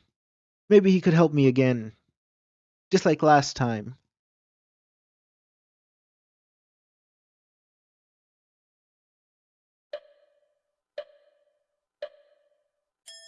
Ah, look, animation! Like, I know it's very simple, but to see animation within a mod, especially a fan mod, is incredible.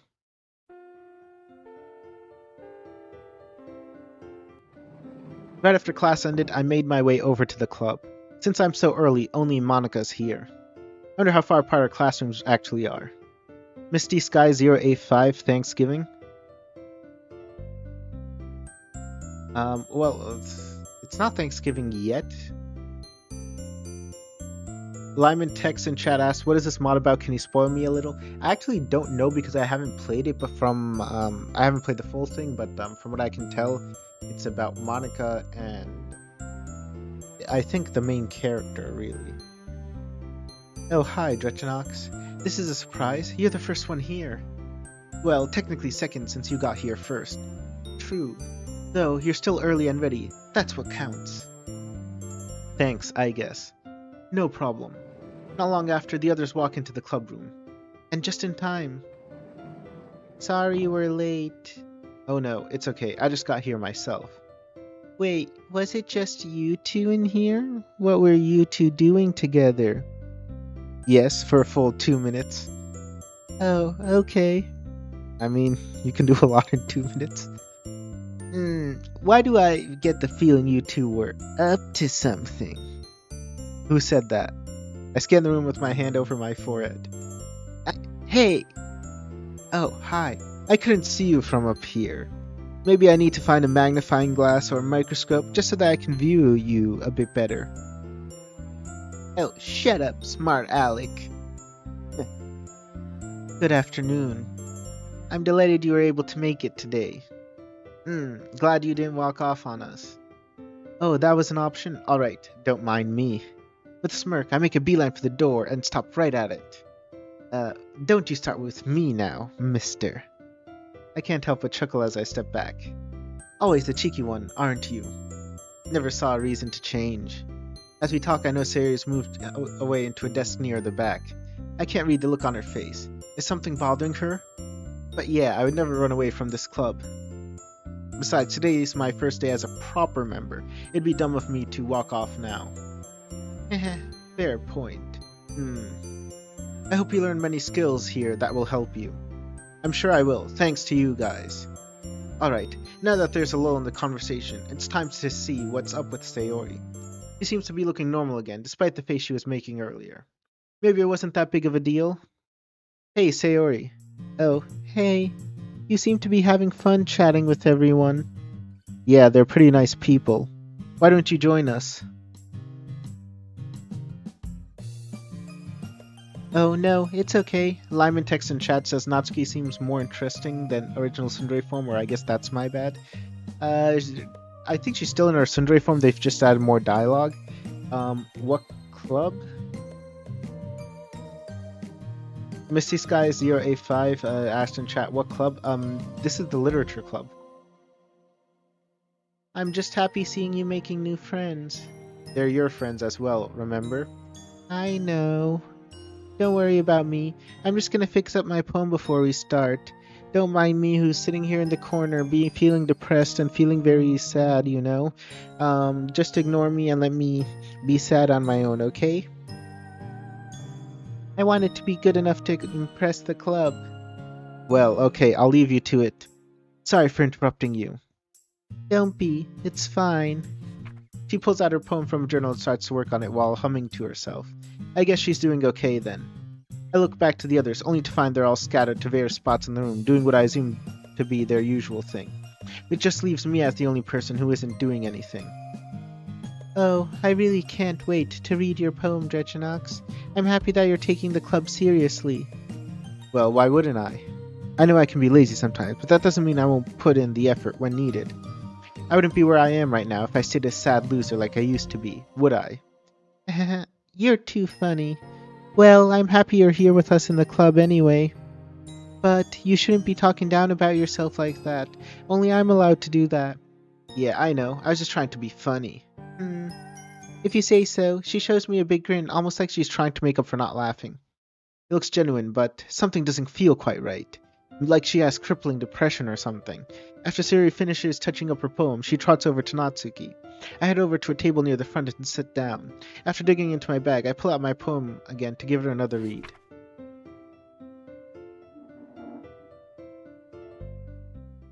Hey. Whoa! Oh my god, you should have seen her face. That was just priceless. You know it's uncouth for the president to scare her club members like that. Oh? Would you suggest I scare you in a different way? Not really. Not a big fan of scares. Oh, I see. I'll keep that in mind for next time, then. On the off chance there is a next time, I'll bring up the option to leave again. Next time, huh? So anyway, what can I help you with, Miss President? Well, I was hoping we could chat. Chat? Am I in trouble already? Chat, is this real? Of course not, silly. I just need to talk with you and Sayori for a minute. I give Monica a quizzical look. It's about our upcoming school festival. Oh, yeah, I forgot that was coming up next week. What does she need me for, though? Well, okay, if you think I'll somehow be useful. Don't worry, I have a plan for how you'll help out. Lyman texts, something doesn't feel right about Sayori. I know. Monica stands up from the table and motions for me to follow. Sayori, can you come up to the front, please? Coming. We all group up beside the podium at the front of the room. Okay, are we ready to discuss ideas for our event at the festival? I'm ready, I'm ready, I'm ready. Still not sure how I can contribute to all this, but I'll do what I can. That's the spirit. Now, I picked you two out because I figured the oldest and newest members could provide the best ideas. What do you two think? Sounds good to me. Good. What about you? No objections here, Madam President. Ah, I know you're being polite addressing me like that, but please, just call me Monica. Just Monica. Just like we were in class together, remember? True, man, it's really been a while since we've talked, huh? Right, sorry, just unfamiliar with club etiquette. Didn't know how formal you are with that kind of thing here. All is forgiven. She still has that sweet reassurance that could soothe anyone. It's such a pleasant feeling. My eyes then land on Sayori, who's staring into the distance with a look I don't recognize from her. Is she feeling okay or not? She hasn't spoken up in a bit. Anyway, let's get focused, shall we? Sayori's focus magically returns to Monica as she looks at the blackboard. Deciding to let my suspicions slide, I join them at the front. Oh, this artwork is actually pretty good. Like, this is all chibi style. They clearly put in a lot of work into this, and I just want to pause it for a moment because it looks amazing. You can see the signs here: join the literature club, school festival. There's the logo. Okay, you two. It's time to start racking our brains together for ideas on what we can do for this year's festival. School festival. I'll list your ideas on the board for us to consider and decide on what's best. Ooh, I've got an idea. Great, let's hear it. Sarah's about to answer, but she pauses. Seems like her mind just went blank right before she was about to say something. Actually, this might be useful for some kind of clip, so I'm going to clip it.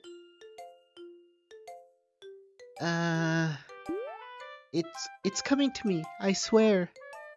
I think we should organize our ideas into categories. Oh, you think so? For the purpose of organization, let's jot down 3 different categories: attracting people, what we want to show, and other ideas. That'll make things easier for us to dig further into, I think. Well, look at you now. Already planning things out in a smart and strategic manner. JMoney 0_8231. Hello and welcome to chat. Thank you for joining us. You certainly haven't changed a bit. I have my moments. Monica turns around and starts jotting down the things I mentioned. Attracting people, other ideas, what we want to show.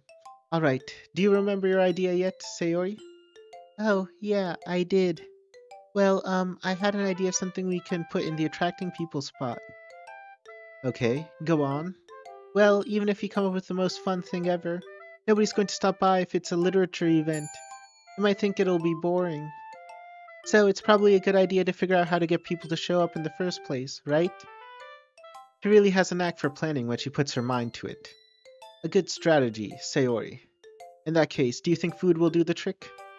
Oh, what kind? Hmm, well, I guess we could. Sayori, cupcakes! That was right in my ear. Good thinking. I'm sure Natsuki would love to do that. Hmm, she makes the best cupcakes. That works out perfectly. Cupcakes? Yeah, you gotta try them sometime. She's a baker, huh? Well, if you say they're amazing, I'll take your word for it. Okay, cupcakes it is then. Well, that's one idea. Any others you two can think of? Ideas. Perhaps food isn't enough. What we need is something eye-catching and atmospheric. Something that can draw people in just from what they see. You know what I mean? Yeah, I think I get where you're coming from. I bet we can make flashy decorations to draw people in. Yeah, that could work. Maybe we could put words on banners and decorate the room with them. Perhaps we can discuss the particulars of that later. Lyman text in chat says this mod is actually something compared to the other mods. Yeah, it is. I'll just put down the general idea for now. Decorations. Alright then, can you guys think of anything else to grab people's attention? What else could we do? I'm drawing a blank. Other than a pamphlet or poster to advertise the event, I've got nothing. Me too. Man, this is making me hungry. You're still thinking of different types of food to bring people in, aren't you? I don't believe we need people thinking we're a cooking club. Yeah. No worries. Though yes, having promotional material would be smart. Sayori, can I task you with designing some posters for the event? Sure, you can count on me, Monica. What should be on the poster, though? Well, that would bring us to our next column. We have to decide what our club should actually do at the festival. Once more, I'm drawing a blank. I don't have the foggiest of what kind of event we could do. Sayori seems to be stumped as well. If you two couldn't think of anything, I was thinking that we could do a poetry performance. Oh, like a competition for best poem? No, more like we each perform our poems, one at a time, to our audience. People can see firsthand what they would do if they were here. It's certainly not a bad idea, and I can't really think of anything that could advertise a club like this any better. Looking over at Sayori, I can see she seems to agree with the idea. So, do you two like it? Sayori and I nod wordlessly. Honestly, it's about as good of an activity as we can get. I can't think of much else. Yeah, what he said. A poetry performance will have to do then. So, that just leaves the other ideas part. Oh, maybe we can let everyone recite poems of their own, too. You mean, like, the audience gets to go, too? Lyman Tex has to go, alright, but thank you for joining as long as you did. Yeah. It's an interesting idea. Maybe it'll inspire more people to join. Wouldn't they have to bring a poem with them in advance, though? I guess so. Maybe we can mention that on the flyers or something. Ah, yeah, that's a good idea. Well, I like what we have at the moment. Great job, you two. I think I made the perfect call bringing you up. And with that, the chibi little artwork is done, but you can still see the school festival text on the background. Oh, this festival is going to be awesome. Oh, it sure will be. Monica's eyes then lock onto me. Especially with you helping. I feel you're turning out to be an excellent club member. I'm just doing what I can to help out. I prefer not being a liability to you guys. You're not. Don't think like that. Sayori's right. You're not a liability here. Look at what we did just now. You were a big help planning out our event. You might be new, but I sense great potential in you. And my senses rarely fail me. Thank you, Monica. I appreciate it. I'm gonna get started on the posters now. Sayori quickly rushes to her school bag and dumps the contents out to find some colored pencils. Are you sure it's a good idea to leave that task to her, Monica? Why not? What's wrong?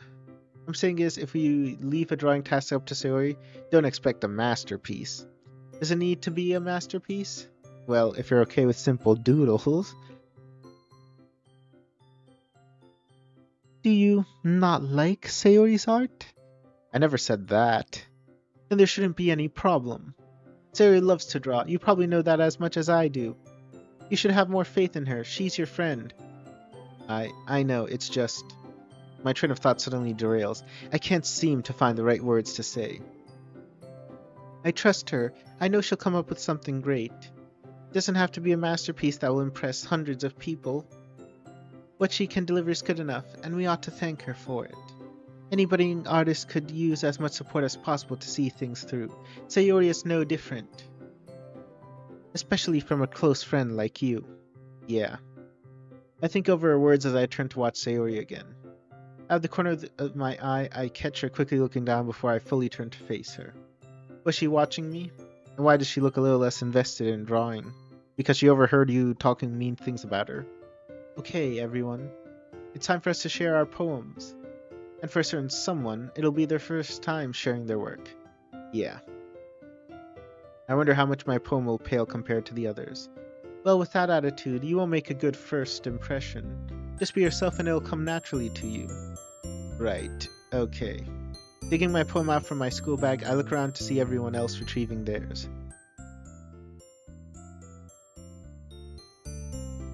The poetry sharing session drew to its conclusion as I finished up with Monica. It was fun reading everyone's poems and seeing how different their writing styles are. Hopefully in time I can figure out my own style. Alright, now that we've finished sharing our poems, I need everyone to come to the front. We have something very important to discuss. Is this about the festival? Indeed it is. Our club will be taking part in the festival in the hopes of recruiting some new members. How come we didn't talk about this weeks ago? It ain't like we got a lot of time left to prepare for it. And how do you expect us to get new people? We barely stand out as it is. We're just gonna make ourselves look like a bunch of freaking morons. I would phrase it differently, but I can concur. I don't do well with last-minute preparations. Not to worry, you two. Just before we shared poems, Sayori, Drechenaux, and I managed to plan the event ourselves. We didn't take in your input because we don't care about what the two of you think. What? Why was he involved? You point straight at my face as she yells that. I know Natsuki is a bit hostile, but it still hurts a little that she dislikes me this much. I think we're gonna have to give her father a phone call, after all. That's because I needed ideas from two different people.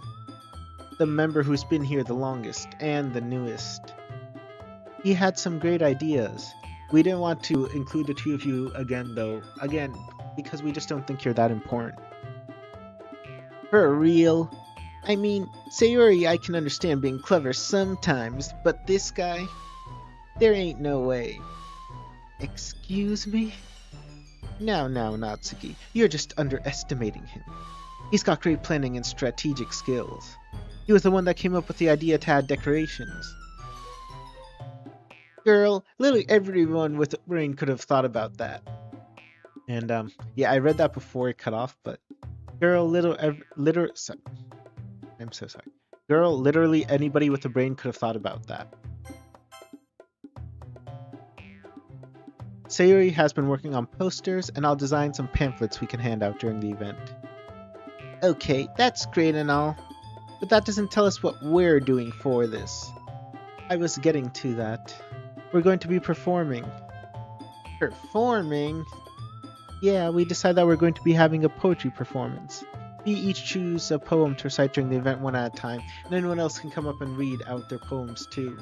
Man, they do not like that suggestion. All the info is on the posters that Sayori is working on. Also, we didn't think that it was necessary to tell the two of you that you had to prepare a poem, because once again, we don't think that the two of you are important, or that you can contribute anything meaningfully to the club. As if on cue, Sayori lifts one of the posters she's coloring for us to see. Are you kidding me? You can't be serious, Monica. You're not actually going through with this, are you? Do you really think it's that bad of an idea? It was the only thing we could really think of. Well, you could have done a maid outfit cafe, but whatever. Well, I mean, it's not a bad idea. But you really couldn't think of anything else? Because I didn't sign up for this. What makes you think that being in a literature club means that I have to actually participate in making literature? There's no way I'm performing in front of a crowd at the festival. This isn't the drama club we're in. Besides, you didn't even ask us earlier if we were cool with it. Were you just gonna make us do this even if we didn't want to? What kind of bullcrap planning is that? I agree with Natsuki. I don't feel comfortable with something like that. Opening up to so many people, she's literally shaking right now. Yuri shakes her head in fear, then hides into her hair. Man, Sari looks really upset. I feel like I ought to say something, but I don't want to get Natsuki more riled up. She made a good point, though. Maybe I should have gone and asked them what they thought of our idea. Don't worry, I understand where you're coming from. You guys don't share your poems that often with others. Of course, there's also the fear of misjudgment from people once they listen. It would be a lot to ask of you to do it in front of a crowd. And you're right, I should have thought to ask you before we went forward with the idea. I'm sorry, guys. Everyone remains silent.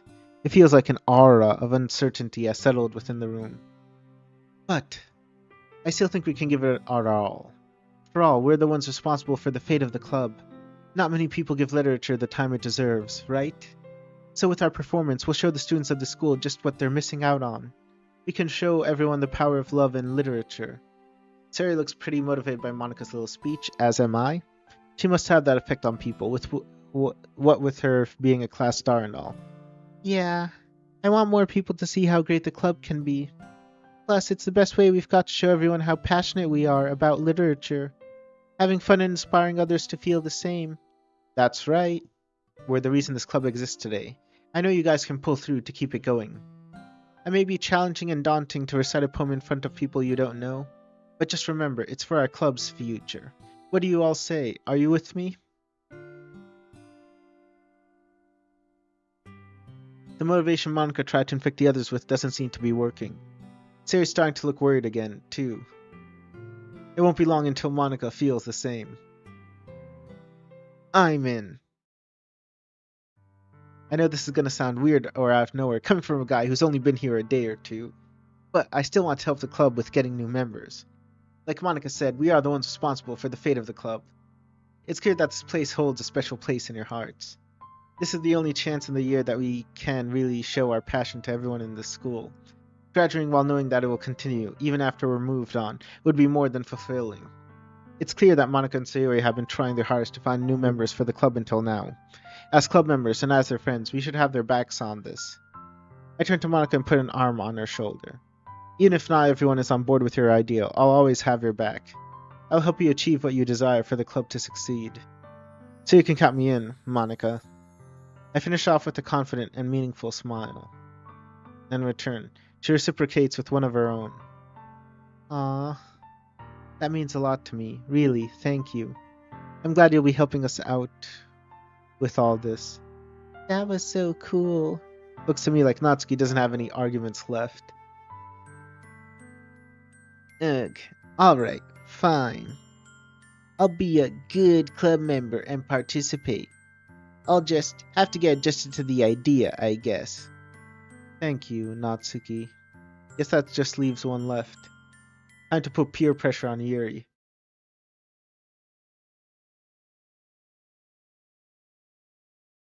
Well, it would feel awful being the only member not to contribute, so I guess I have no choice. Yay, now everyone is in. Thank you, Yuri. Yuri quickly runs up and hugs her.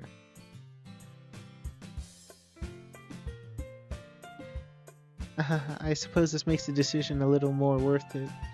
I'll say, her positivity is infectious. When's it never? I can't help but agree, it's a heartwarming sight. Well, let's move on to the main event. We're going to practice reciting our poems in front of each other. What? No way! Well, that didn't last long. Monica, this is too sudden. Well, if you can't recite your poems in front of the club, how do you expect to do it in front of strangers that come in here? Monica, we aren't ready for this. You just warmed up to the idea that we weren't involved in planning, mind you, and you want us to start practicing right now?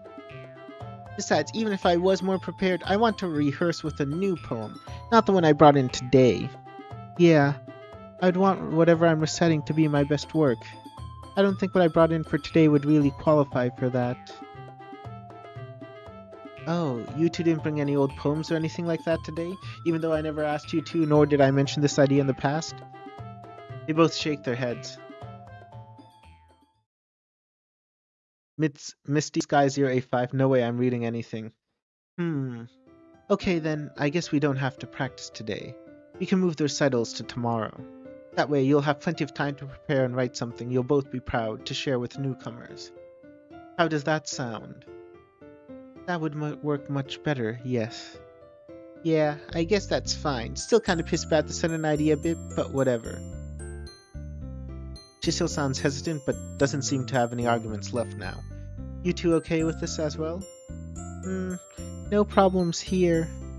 Yeah, I'm okay with that. I kinda wanted to make a good poem myself too, so this works out. Awesome. Alright, now that we've worked this out, I think that will be all for today. Just remember your club assignment tonight. Write a new poem to practice reciting and bring to the festival. I hope to see you all tomorrow. And thus, another club meeting has drawn to a close. Probably to the surprise of no one, Natsuki and Yuri were the first ones out. Terry walks up to me as I'm slinging my bag over my shoulder. I'm ready to go. Same here, let's go. We turn around and wave back to Monica as we depart from the club room. Misty Sky 085, you mean we have to remember the poem and recite it? I think that's how it works. Or either that or they give you can, I think you can keep the paper in front of you, but if you start reading it from the paper, then it makes a wrong impression. You are expected to memorize a good portion of it. Oh, another custom background, and once again the clouds are moving. Very nice touch here. Man, so much has changed for me in these past few days. From joining a club to organizing events for said club, it's just been one thing after another. Not that I'm complaining, it's more activity in my life than I've had for a while. Is it just me, or is it really quiet for some reason? Looking to my right, I see Sarah walking beside me. Oh, she has her...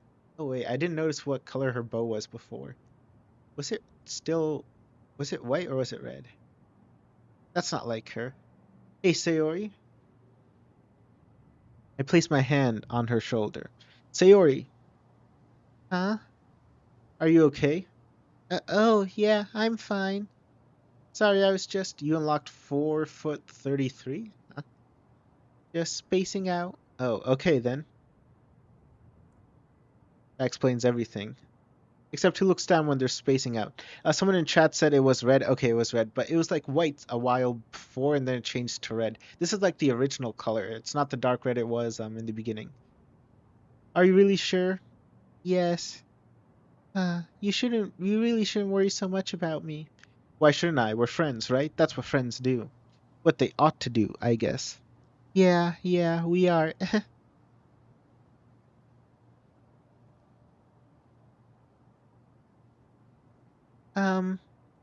What is it, Sayori? Well, it's just, it's about Monica. What do you think of her? What? Where did that come from? Well, it's just, I notice you and Monica look like you enjoy each other's company. A bit too much. I see her looking at you quite a bit.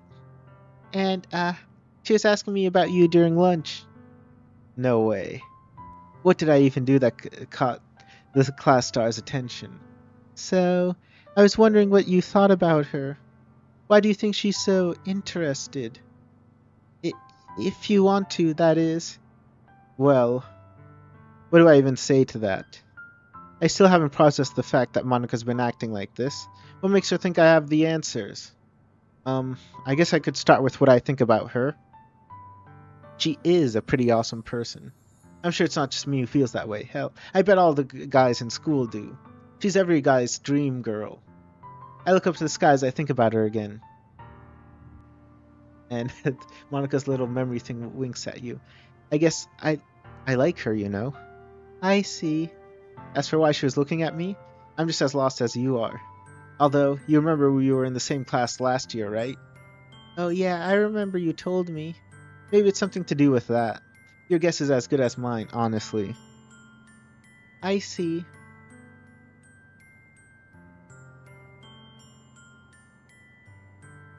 Was it something I said? Oh, no, no, no. It's just. Yes? I'm just glad you're contributing to the club and making new friends. It makes me really happy, and well, she's probably happy about about it too. Especially with you being all motivational earlier. Hmm. Well, I'm happy that you're happy. Considering all the work that's ahead of us with the festival, we'll need all the positivity we've got to see us all through. I'm always happy to share. Smile at her before looking back ahead as we continue our walk.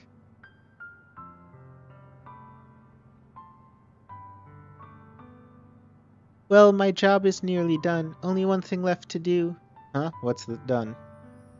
Soon you won't need me anymore. What? Sayori, are you positive you're okay? I I told you before, I'm perfectly okay, even though I've been behaving so oddly. You'd have to be extremely dense not to notice. How many times do I have to say it?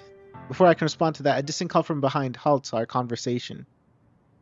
Missy Sky 085, are you walking her home? I think that's what that looks like, yes. Upon turning around, we see Mayura running up to us. Hey, Sayori. Mayura. We both exchange a hug. Seems Sayori's back to her cheery self again. Looks like the depression went away. So, do I get a hug? Oh, you're still here? I hardly noticed. Very funny. At this point, I'm used to Mayura's sass. It's just her way of showing affection. A very twisted form of affection. As I walk behind the two chatting away, Sayori shows no sign of her moody behavior from earlier. It feels strange, like I might have seen something I wasn't meant to. Maybe she was just worried about how the festival is going to turn out? Or maybe there's something else. With dinner done and our plates cleaned, I returned to the living room where Mayura was using her telescope. What, she's an astronomer? Wow, hey, you should see how many stars are out right now. What's wrong with just viewing them from here? Oh, come on, this is 10 times better. You can even see some planets. Maybe I'll spot an undiscovered one and name it after you, Planet Klutz. What? Hey! I groan as she gets a chuckle at my expense. Seriously though, I really want to find one, then maybe I can become an astronomer. Well, if you want to be one, then you're gonna have to really pay attention to your schoolwork. Missy Sky 085, wow, the clouds are moving. Yeah, they've been moving like almost all in every single shot in this mod. Like in every single background where you can see the clouds in the outside, they've been moving. Becoming an astronomer is not as easy as picking out a dot in the sky. Yeah, I know. Hey, does your school have an astronomy club? I think so. Reminded me of clubs, my thoughts returned to Sayori. Hey, Mayura? What were you and Sayori talking about on the way home? Oh, just girl stuff, nothing that would interest you. Oh, hey? Did he look alright to you, at least? What do you mean? Like, was she feeling okay when you talked? Yeah, for the most part. Why? Just curious. Well, hey, if you're so weirdly curious, she's still right next door, yeah? With a shrug, she's back to looking through her telescope, leaving me in an uneasy silence.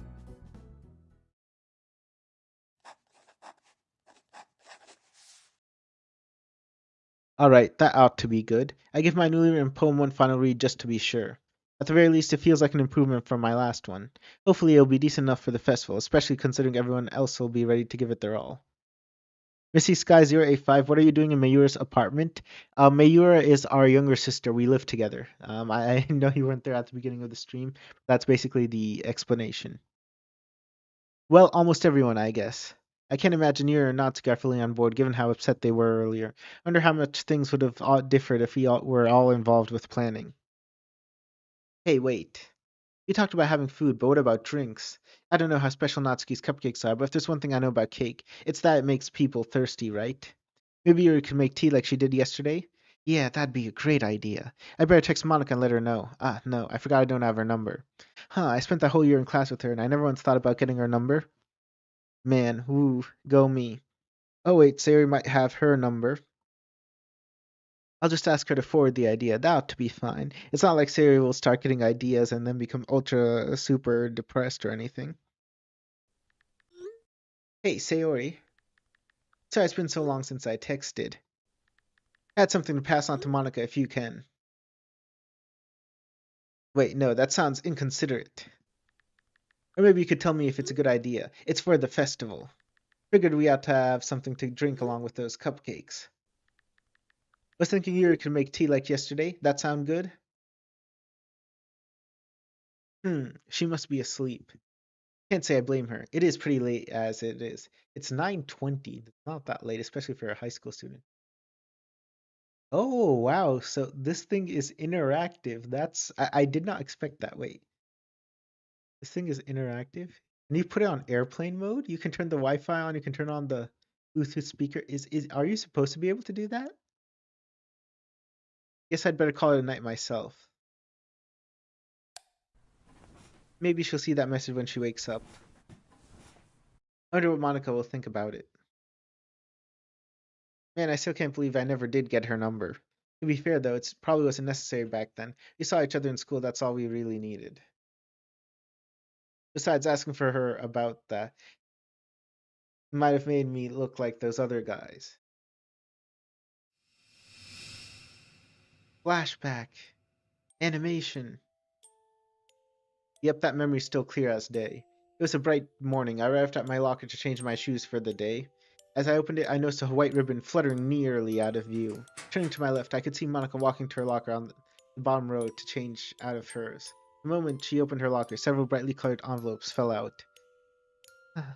Not this again. She squatted down to pick up some of the letters. She doesn't seem to be in a good mood. Maybe I could cheer her up. Good morning, Monica. She looked up at me with a few letters in hand. Oh, good morning. You seem pretty popular lately. Don't remind me. It gets exhausting seeing these fall off my shoebox every day. Given some of the guys at school, I'd be surprised if this doesn't happen more often than she was letting on. I'm gonna guess none of them interest you?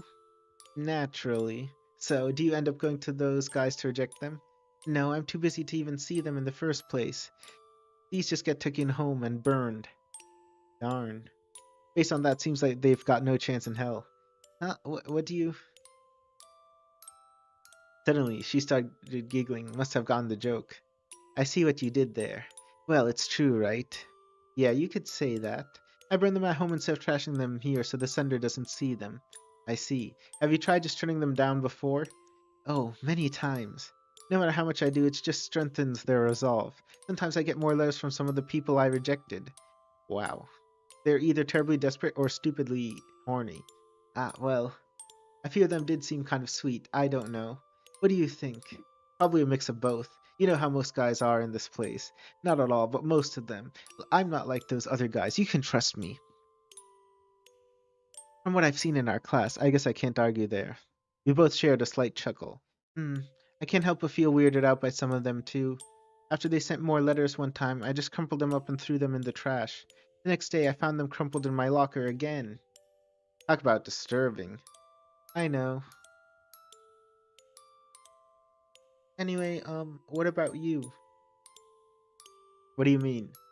You get love letters from girls much? Nah, not really. I don't stand out in the crowd like you. I opened my shoe locker to emphasize my point. Wasn't an envelope to be found. Ah, that's a surprise. How so? I don't know, I just figured you would. Nope. Guess I'm just boring. I capped that statement off with a shrug. Don't say that. I mean, I don't think that's true. You should just be more confident in yourself. I'm sure you'd be a looker in some girl's eye. If you say so. Anyway, I'll see you in class, alright? Of course. After storing the letter, she closed her locker and ducked around the corner. It's funny. Monica wasn't the same back then as she is now. She was still the top girl in our grade, but she had trouble showing how she really felt about things. Part of me was a little surprised how open she was at the moment. Wonder if she didn't really have anyone else to be open to. After changing shoes, I closed my locker and got ready to head to class. So this is the CG that I had originally saw, which made me want to play the game, actually. This one, with her like glancing out at you. But as I turn my head to the left, I see her peeping at me from around the corner, causing me to jump back a bit. How long were you standing there? I just wanted to say one thing before we go to class. Okay, what is it? Her eyes timidly look to the floor as she takes a deep breath. Please, don't think of yourself as boring. After all, anyone that I like couldn't be boring. You unlock Day 3 Memory CG. Go check it out. Missy Skies in chat says beautiful. Yes, I agree with you.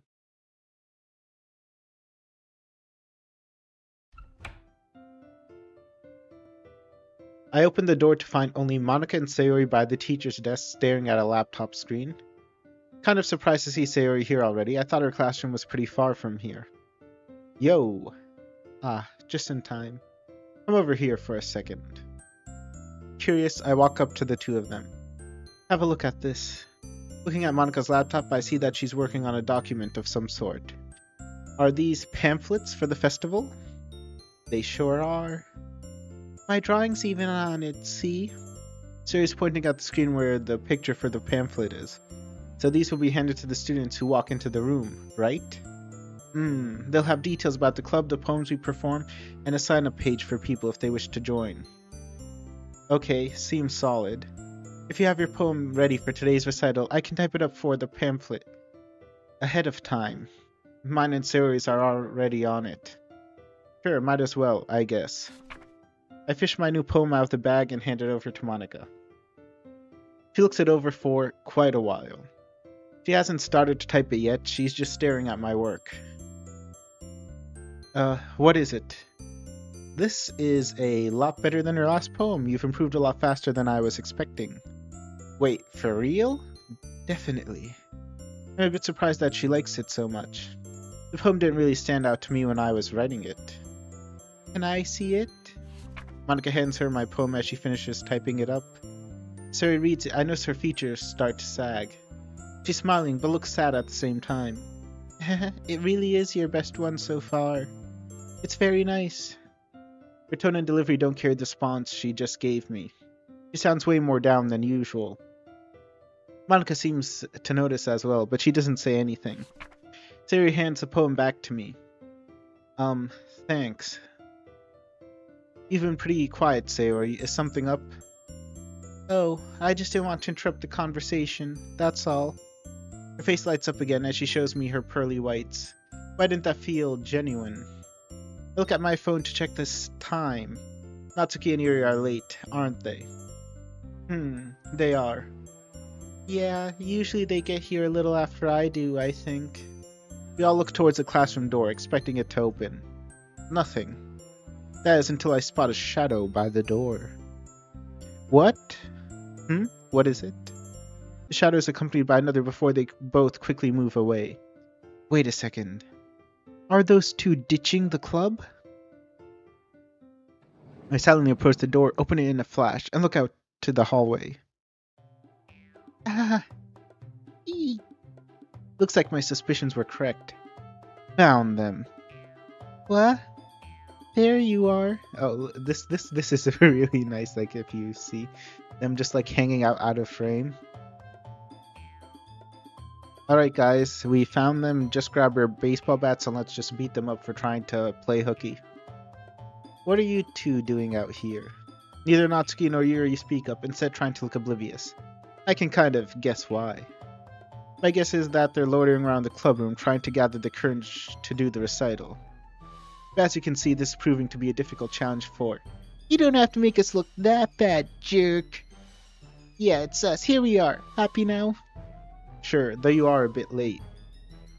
I swear to God, I'm going to kill you one of these. Okay, that's enough, you two. I must apologize. We don't mean to give off the impression that we didn't want to come today. It's just, Monica walks over to Yuri, putting a hand on her shoulder. I understand, Yuri. This is still pretty intimidating for you, isn't it? She nods wordlessly. Hey, it's the same for all of us. This will be the biggest challenge so far for the club. It's all for the sake of its future. A future we have to hold on to together. He's right, I'm nervous about this whole thing too. But I feel like if I have my friends with me along the way, it'll all be worth it. It'll all work if you guys are happy and enjoying it. So, what do you say? Look Looks like they're more on board with this event now. Thanks. Okay, I'll try it. Yeah. The most we can do is give it everything we can, I suppose. Exactly. Now come on, guys, let's knock this recital out of the park.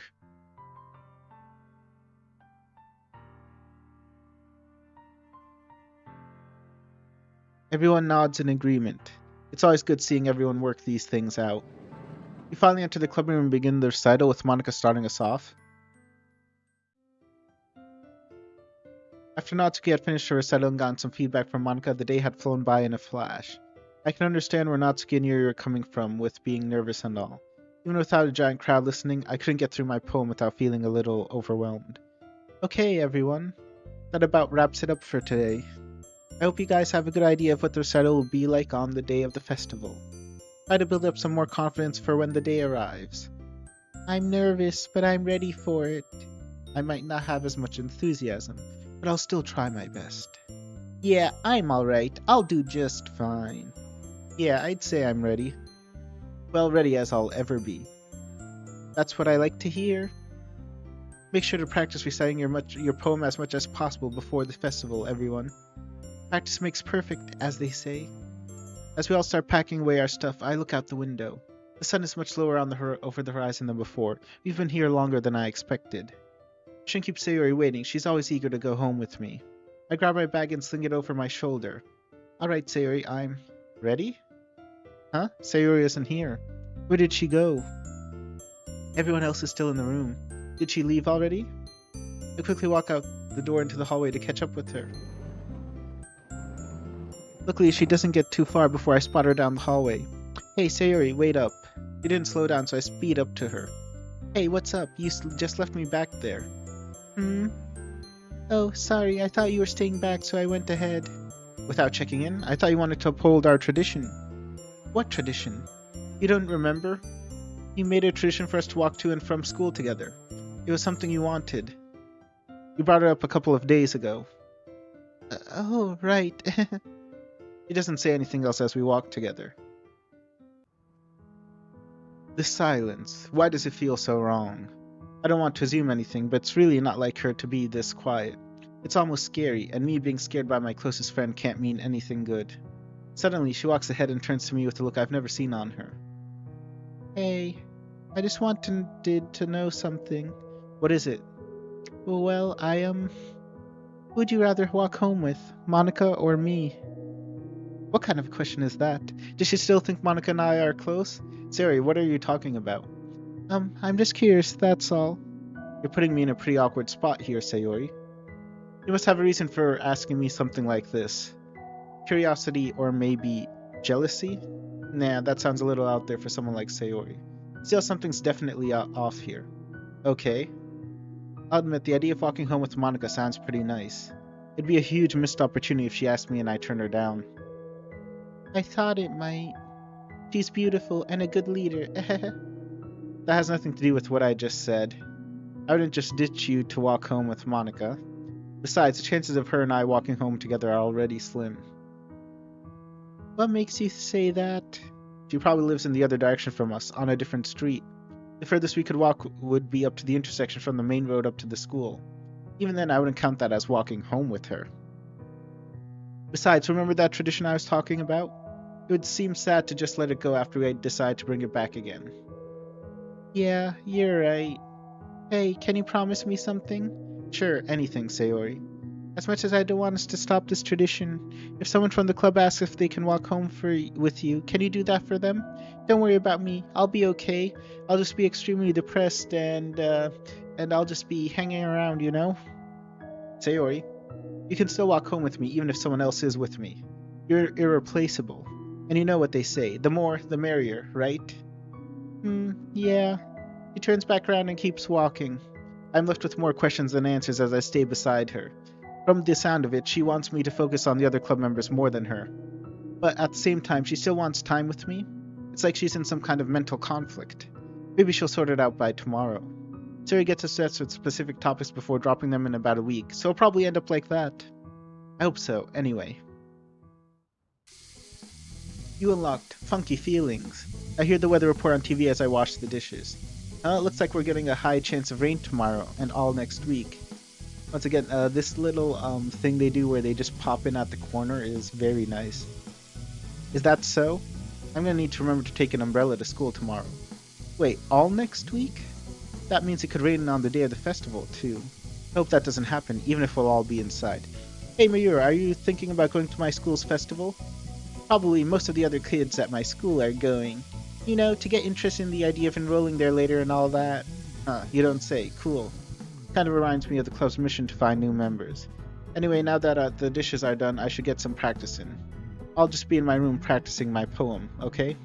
Just in case you think I was going crazy talking to myself. Well, it'd be hard not to hear that, regardless. Hey, I don't sound that bad. I think I've got a pretty good voice. Name one person who's ever agreed with you on that. Sharp tongue for a middle schooler. Gotta learn to deal with it, big bro. And with that, I headed up to my room to practice.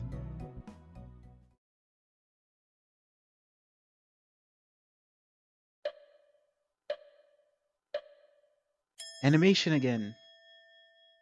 I mean, it's the same one with Monica, but still. After tidying up my poem, I slip it back into my bag for tomorrow. The poetry recitals were a success today. Hopefully Natsuki and Yuri can fully power through their nerves and enjoy the festival. And then there's Sayori. I could see it. She's not holding up too well. She's been doing so well ever since she confessed it to me. If it gets any worse, I can't help but feel like she might need an intervention. It's hard to imagine how he would feel like if he found out too. I promised I wouldn't tell anyone else, but knowing Drechenaux, he'll find out soon enough. He's smart. I don't think the MC is that smart, but okay. The guilt of keeping it hidden from him certainly isn't helping either. Anyway, I should really try to sleep.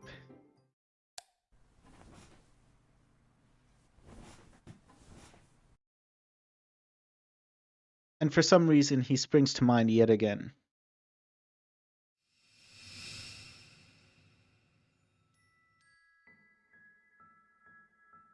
I remember walking through the halls at lunchtime when I saw him standing in the hallway. It looked like he was looking at something on the bulletin board. He then shrugged and walked away. What was he looking at? After he rounded the corner, I approached the board to have a look for myself. Listed on the board were advertisements for various school clubs. Soccer, anime, debate, theater. Was he thinking of joining one? Judging by his shrug, it didn't seem like it. I wanted to ask him what he was thinking, so I walked down the rest of the hallway and up the stairs to catch up. If my observation was correct, he was going to the roof. Trusting in my hunch, I continued my ascent. Okay, so this is the roof. Again, just like with all of the other backgrounds with clouds, you can see the clouds moving here too. On opening the door, the sunlight briefly blinded me before my vision adjusted. Looking around, I could see him relaxing on the rooftop bench. He was the only person there, besides me, anyway. Only a handful of people ever visited the roof of the school. That was because it was against the rules to go up there. Yeah, this is kind of like a bit of an aside, but actually in Japan, apparently you're not supposed to go on the rooftop of the school, even though you see it in so many anime. Even now, I still find it odd that people really come up here. The view was breathtaking. Remembering what I came for, I slowly approached and gave him a polite tap on the shoulder. Oh, Monica, I didn't hear you coming up here. Hey, busy taking in the scenery? Haha, yeah.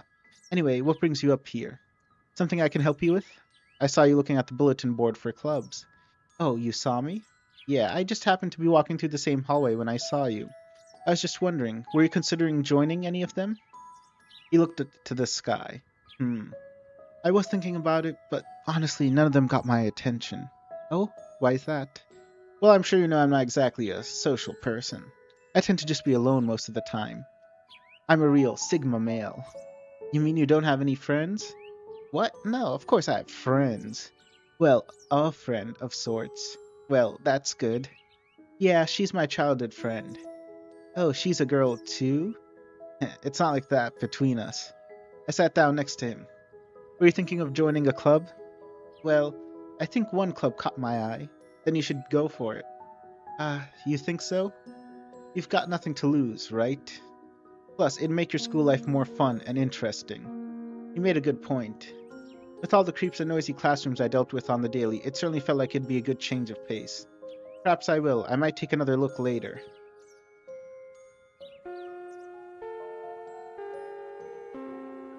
He stood up from the bench. You can tell me later which one you're considering. See you in class, okay? Hey, wait.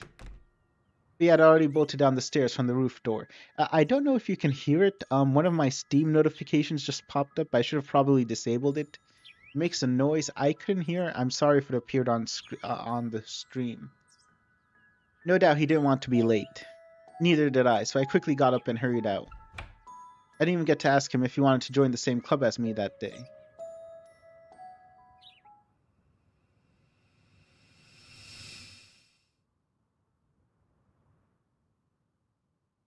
How could I forget? He was the reason I joined the club in the first place. I should speak with him today, back on the roof.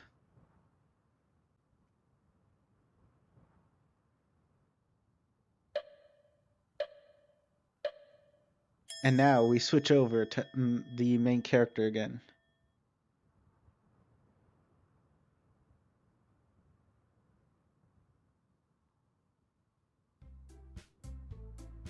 Friday, the fabled precursor to the weekend that all of us students yearn for. I remember there would be a high chance of rain later today, so I brought my umbrella just in case. Arriving at school with Sayori in tow, I slot it down in the umbrella racks next to the shoe lockers. We both go to our respective lockers to change out of our outside shoes into our school slippers. My first period is PE, so I need to hurry over to the courtyard. I'll see you at the club today. She walks into the school to find her classroom as I make my way over to the courtyard.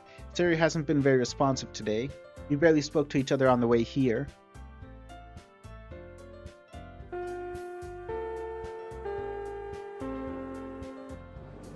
The lunch bell rings as I leave my classroom thinking about where I should spend the break. I decide to head to the rooftop to gander at the sky and get some fresh air. Plus, I want a quiet place to eat my lunch. The classrooms are all packed with other students.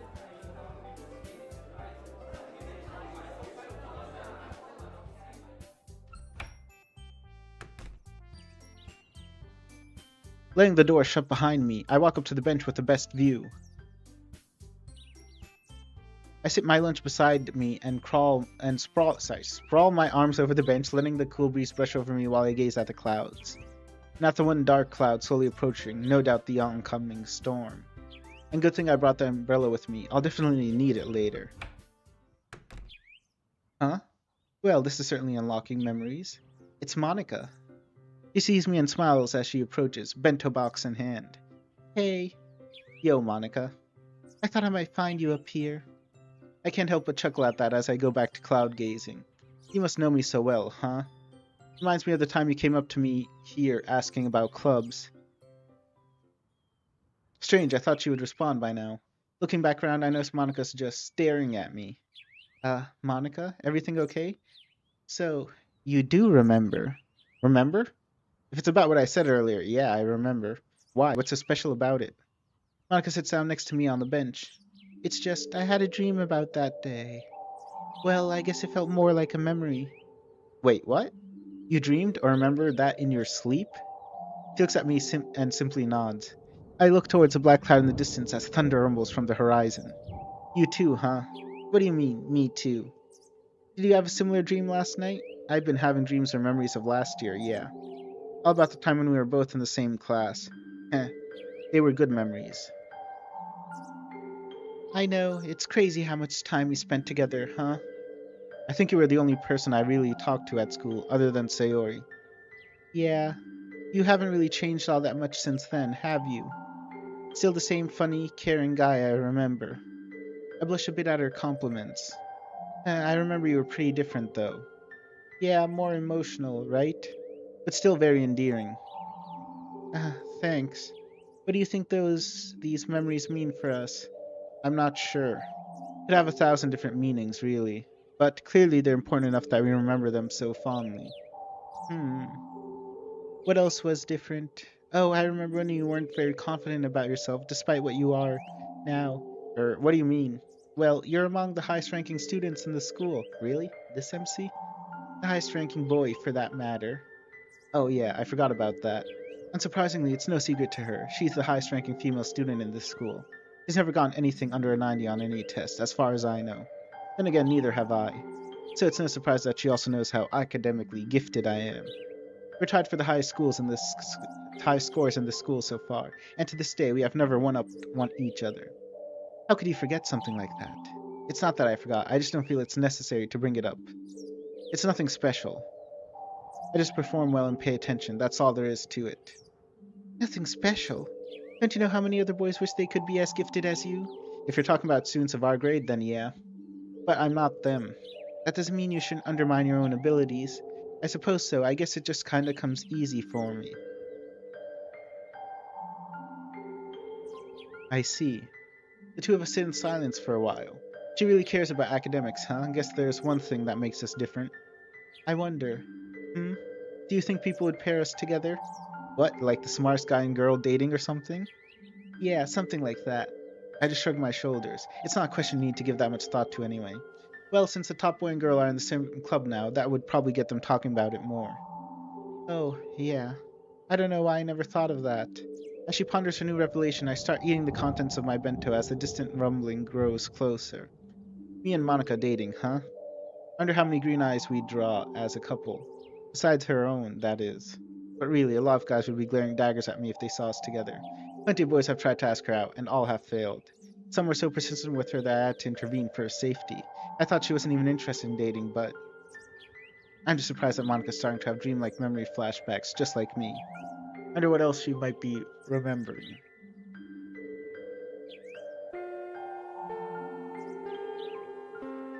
Well, that's unfortunate. I'd have loved to keep reminiscing about our past together, but class awaits us. Yeah, a shame. Perhaps another time? If you want to, I'm fine with that. Sure. You're fun to talk about. Plus, I enjoy talking with you. I'm glad you feel that way. Come on, we should get to class. Both stand up and walk towards the rooftop's exit. Just then, I spot a silhouette quickly ducking away from the window on the door. Notice the door is partly open, just enough for someone to look through the gap. What is it? I think someone was watching us. Look at the door, it's not fully shut. She steps closer and examines the tiny crack in the doorway. There's a slight breeze up here, but it's not strong enough to open the door. Who do you think would spy on us? Sayori, of course. I don't know. We glance at each other in uncertainty before opening the door and heading to our classes. Who is watching us? And more importantly, why?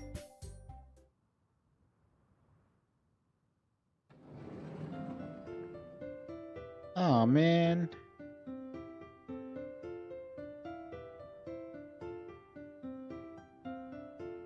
Sorry, give me a moment. I think there was another Steam notification. If I can just enable.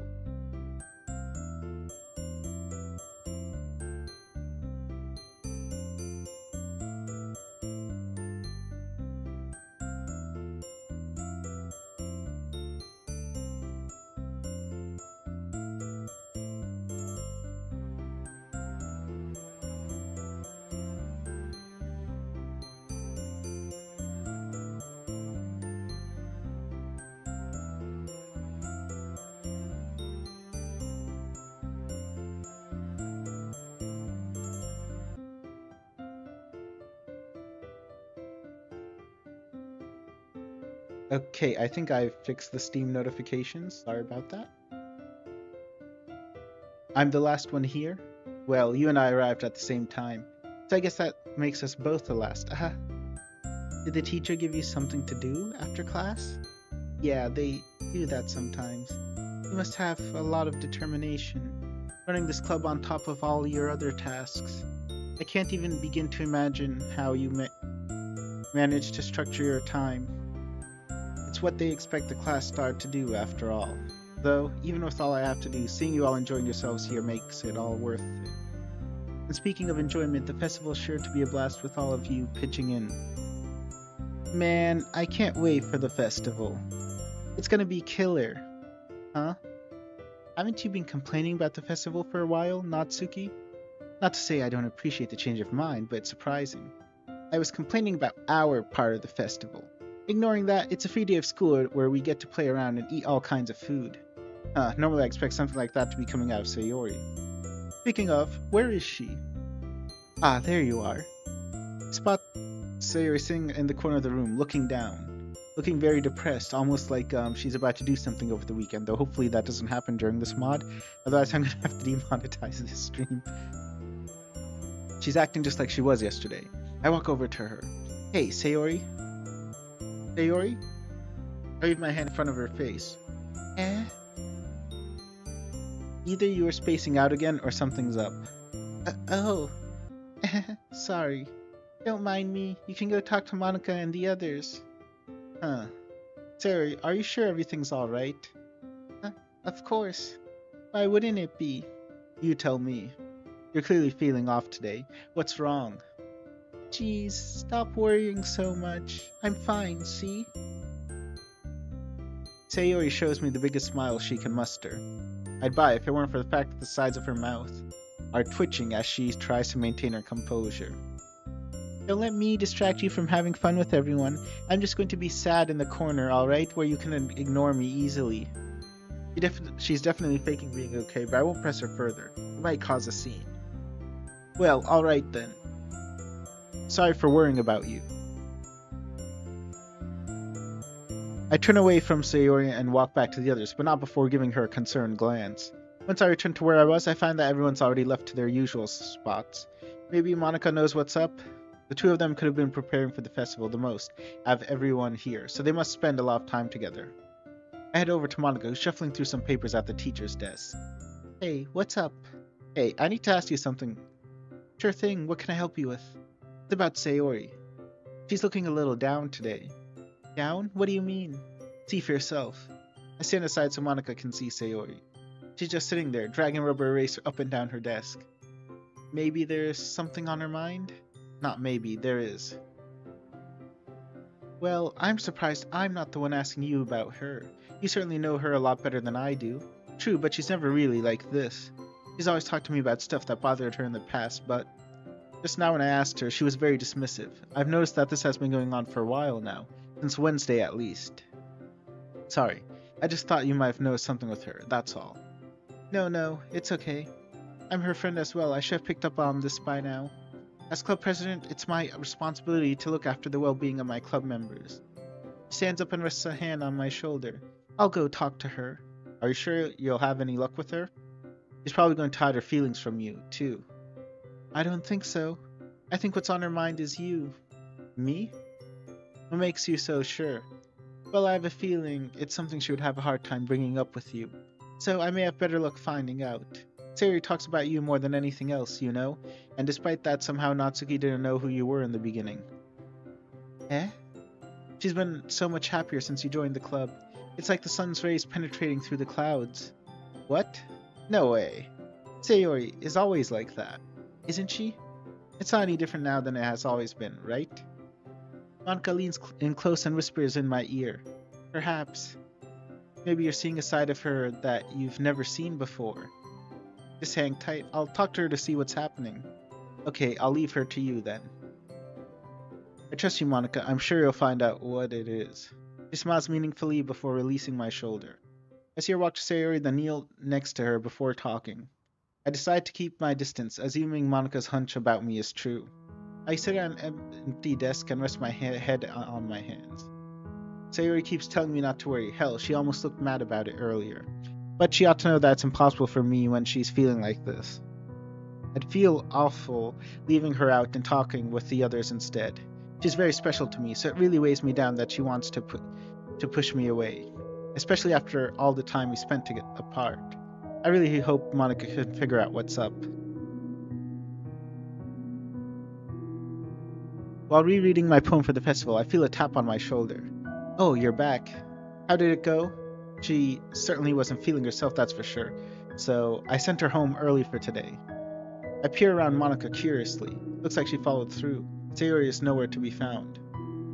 Yuri and Natsuki are still in their respective spots, reading their literature of choice. Any info on what's been bothering her? Monica? I'm sorry, she asked me not to tell you. In her words, she told me, I'll tell him when I'm ready, and that's as much as I could get out of her. I'm very sorry. She looks downtrodden. I know it's not because she can't do much. She must feel terrible for having to keep it from me. I take a deep breath, stand up from my desk, and place my hands on her shoulders. Hey, I understand. You said she would tell me eventually, right? As long as I'm going to know what's up, I'll feel much better. I'm also worried about that. Huh? What do you mean? Once you find out what's happening, I don't think you will. I just know it. It's that bad? Ah, sorry. I let go after realizing I'm slowly tightening my grip on her. No, it's okay. It's endearing how much she means to you. Come on, let's get ready to share poems. She says that to me in a comforting whisper. She and I are in the same boat regarding Sayori, clearly. Maybe I underestimated just how much Sayori really means to me.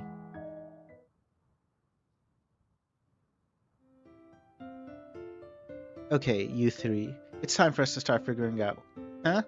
That's a new one. What do you mean? You adjust the room slightly differently this time. Yeah, is someone missing? It's Sayori. How do you guys not notice that? Oh, where'd she run off to? Did she have to pee? Natsuki, show some decency. What? Everybody pees.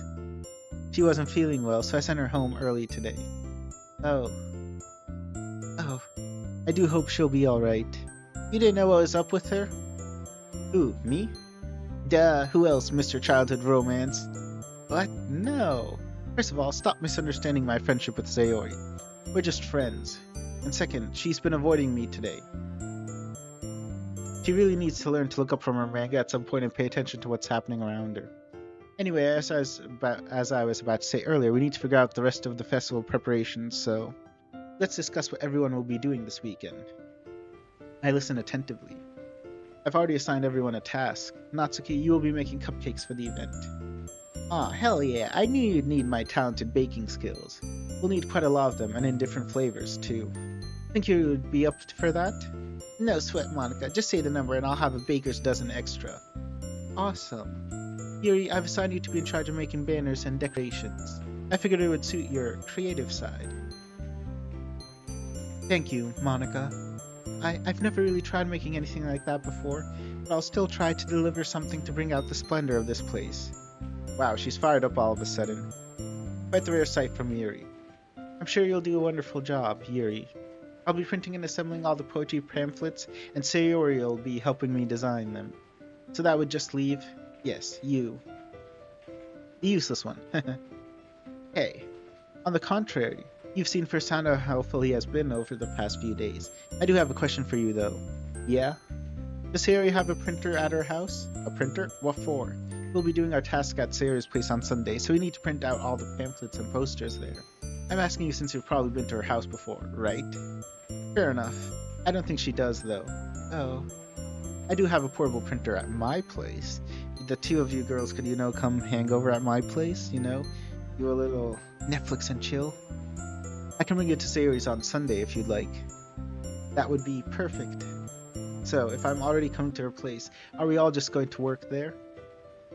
That was my plan, yep.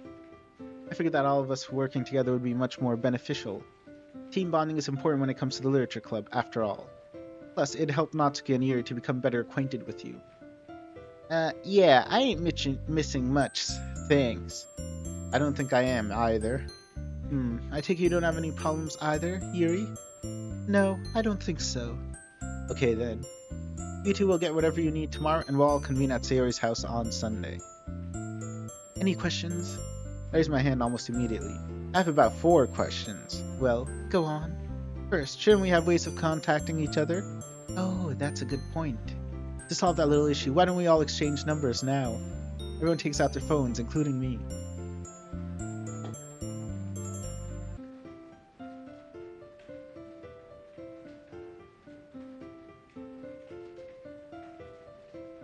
Sorry about that. I had to cough and I muted the microphone. The girls already have each other's numbers, and I end up being pretty much the only one doing any exchanging. Sayori's number is already on my phone, of course. Along with Mayura and my father, those 3 numbers are the only contacts I've had until now.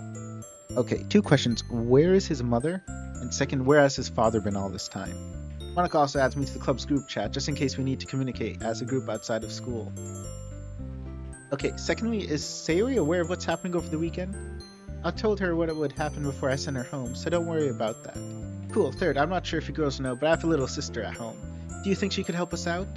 Of course. Any extra hands are a big help. Hold the phone. Now what? How come you never told us you have a little sister? Probably because you never asked me? Also, don't think if I was supposed to specify if I had siblings before. Okay, you got me there. Lastly, I know you're going to use my printer, but what am I supposed to be doing? If in doubt, just help whoever needs help. So, in other words, I'm a freelancer? Not what I would compare it to, but sure, let's go with that. Do you have any other questions? Nope, that's all. Alright then. With all the small stuff sorted, we can wrap this meeting up for today. Remember to keep practicing your poems for the festival. I'm counting on you guys to give everyone a stellar performance. See you all on Sunday. And with that, we all gather our belongings and start to file out of the room. Today is the first day since I joined the club that I'll be walking home. Alone. Thunder rumbles from above as I head out of the club.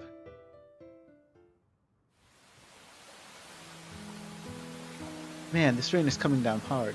It's a good thing I brought my umbrella with me.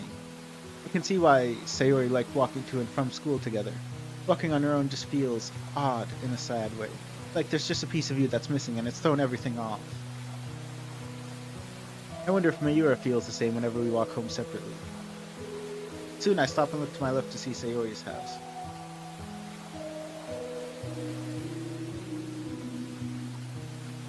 I peer up at the wet bedroom window.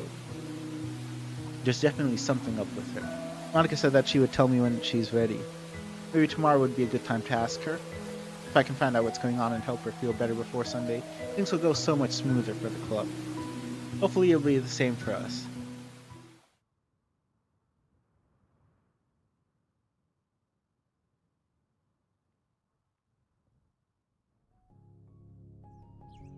Front kick, crescent kick, roundhouse kick, high-low punch.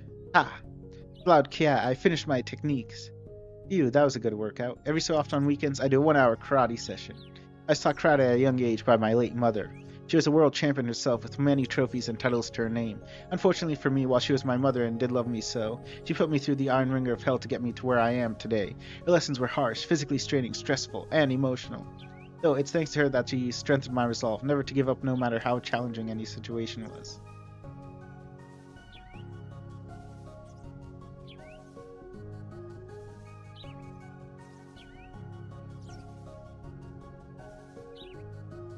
Speaking of, I have a pressing situation to attend to now. Sayori. As I turn around to head back inside, I see Mayura leaning on the door railing, watching me. What are you doing? To see Sayori. Okay, first get changed, cause you reek all the way from here. I can't help but shoot a dismissive glance her way. It's not like I can help it. Oh, and tell her I said hi. Will do. I walk past her, my mind suddenly clicks. Oh, Mayura? I forgot to mention yesterday that I'll be at her house tomorrow. I have some friends who are going over there as well. Oh, friends of yours? That's new. Shut up. They're my club members, one of whom is Sayori. I also told them that you'll be helping out too. Just letting you know in advance, okay? Yeah, alright. Didn't think you'd agree so easily. Aren't you going to see Sayori now? Yeah. I walk inside to get a quick shower. Man, she can be a pain sometimes. At least she's on board with tomorrow. Misty Skies 085 to do what? I'm guessing he's going to Sayori's house just to confront her. In a short while, I'm at Sayori's front door. I texted her in advance that I was coming over, though she has yet to respond. I knock on her door. No response? I fish out a spare key to her house, unlock the door, and go inside.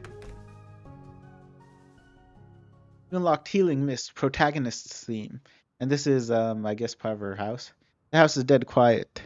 Sayori isn't on the first floor, so I assume she's in her room. Usually she'd run down and greet me whenever I come over. Or if she was feeling very sunny, glomp me. She doesn't have any parents, much like us. I make it to her bedroom and knock on her door. Sayori, you in there? Nothing. I open the door and peek inside. Sayori? She isn't here. That would explain the front door being locked. Sayori's room is as messy as it's always been. I like to kick a discarded cup out of the way as I sit on the mattress to think. If she's not home, then where is she? Where would she go? Come on, think. She's your best friend and we haven't got a clue as to where she could be? Not that I've really been the best friend I could be, I guess. Misty Sky 085, nice place. You had the key. Wait, friends. I look out her window towards the direction of road I haven't gone up in a while. Could she have? I quickly exit her room and leave her house, making sure I lock it back up. It's just a hunch, but I'm praying it's a solid one. Look, it's a little playground. After a bit of a lengthy walk, I finally arrive at our old playground in the neighborhood. This place takes me back quite a bit. Many years ago, Sayori and I would come here often after school to play together. And speak of the devil, looks like my prayers were answered. Here you can see Sayori on a swing set. I step closer to her and sit on the opposite swing set. Sayori? She turns to look at me. I feel like she didn't expect me to show up. Oh, hi. There's that forced smile again. I don't want to call it fake, but it's pretty tough to hold that in. Neither of us responds for a good minute. It's been a while since we were here together, huh? Yeah, I guess it has. Not much has changed, huh? I know you didn't come here just to talk about this place, Drechenaux. Observant as ever. I know Monica already told everyone, but just to be sure, you do know what we're doing tomorrow. Yeah, she told me before she sent me home. Would seem very silly not to keep her trusty vice president informed. Now she's putting up an act to make me not worry more. I can see right through her. She's behaving very unnaturally. This isn't the Sayori I know or remember. Time to stop beating about the bush. I just came to see if you were doing okay. After you went home on Friday, I couldn't help but get worried. Not to mention you're here instead of at home. When something's wrong, you can't hide it from me forever. I know you all too well. So, what's wrong? She then smiles, shaking her head. Again, everything's fine, dummy. Nothing to worry about at all, Sayori. The first time I see her eyes shrink in what I can only guess is fear. Fear of me. What? It's true. You know it's not. I know it's not too. I'm not the only one who's noticed there's something wrong either. Please, Sayori, let me help you. God, what I'm doing. I'm probably gonna scare her off if I'm not careful. Who noticed? I mean, who's worried? It must be over some kind of misunderstanding. You really expect your best friend to misunderstand how you're coming off right now? I don't think I've ever raised my voice at her so much before. I would raise my voice IRL, but I can't. I'm in an apartment. I don't want to cause trouble for other people. Sarah just stares at me, her terrified gaze slowly calming to a dead expression. I don't just... Misty Skies 085 in chat is asking why would she fear you? I'm guessing she's scared because of his expression. Or tone. You wouldn't understand what's wrong. So there is something wrong.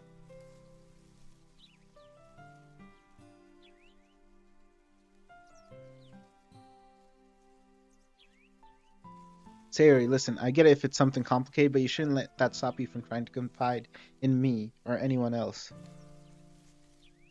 You can trust me, Sayori. She looks away for a moment before slowly shaking her head, putting on a weak grin. Can I really trust that I won't hurt you with something this dark? Dark? Sayori, dealing with something dark? That doesn't sound like her at all. Of course you can. I promise you won't hurt me. Pinky promise? She slowly extends her arm towards me, pinky finger raised. I quickly wrap my own finger around hers. Always and forever. She giggles a little before pulling her hand back. It's not her usual sweet laughter, though. Something far more grated. I almost said goaded. How would that make sense? I guess I really don't have a choice now, do I? Oh, you cruel, cruel world. You see, Drechenaux, I have the big sad. Say what now? So... Hey, it's fine. Don't try to rush it, okay? Nodding her head, we both sit in silence for a couple of minutes. Her face is contorted in a empty stare at the ground below. It's frightening just how much this side of her clashes with the Sayori I've always known. Finally, she turns back to face me. Okay, so... About there being something wrong with me. Yeah? Well, it's not a new thing. I've been like this for as long as I can remember. Not new? How come I never noticed until now? I must be the densest person ever. Am I really that dense? Yes, you are. She focuses harder on my face and takes a deep breath. I have really bad depression, Drechenaux. Ever since you became my friend, and before that. I didn't want to hurt you with my sadness, so... I pretended to be happy for you. So, yeah. I don't know what to say. I don't even know what to think. Sayori, the most energetic and lovable girl I've ever met. It was all an act to hide herself from me.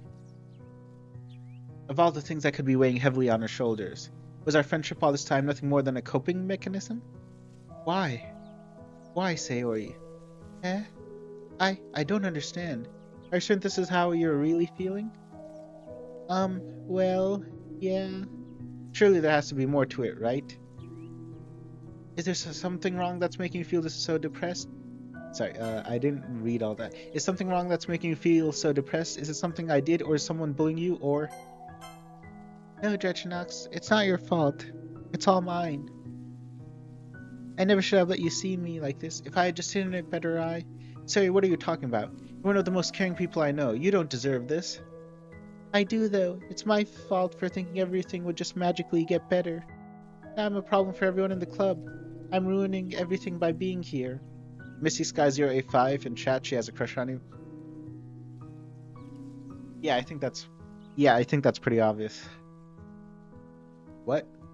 How long has she been feeling like this? Who told you that? Is there something you're not telling me? I did. You told yourself all these mean things? No, the thoughts in my head, they...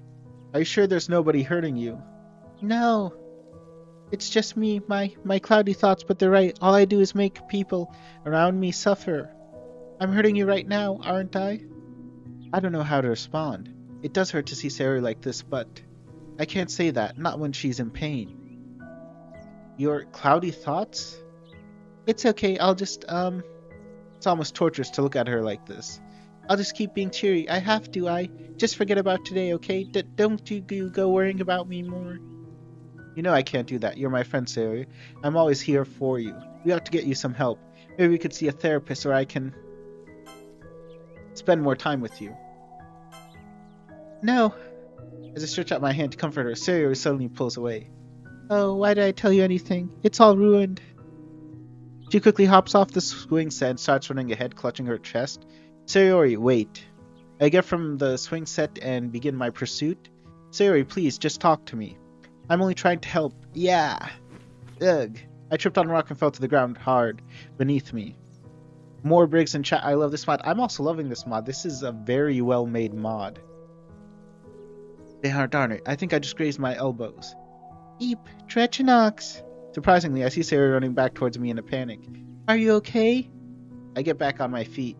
I'm fine, just tripped. But you're bleeding. It's fine. I've had worse than this. Oh. She starts gripping her head in what looks like frustration. What is wrong with me? Hey, Sayori, it's not your fault. I only fell, that's all.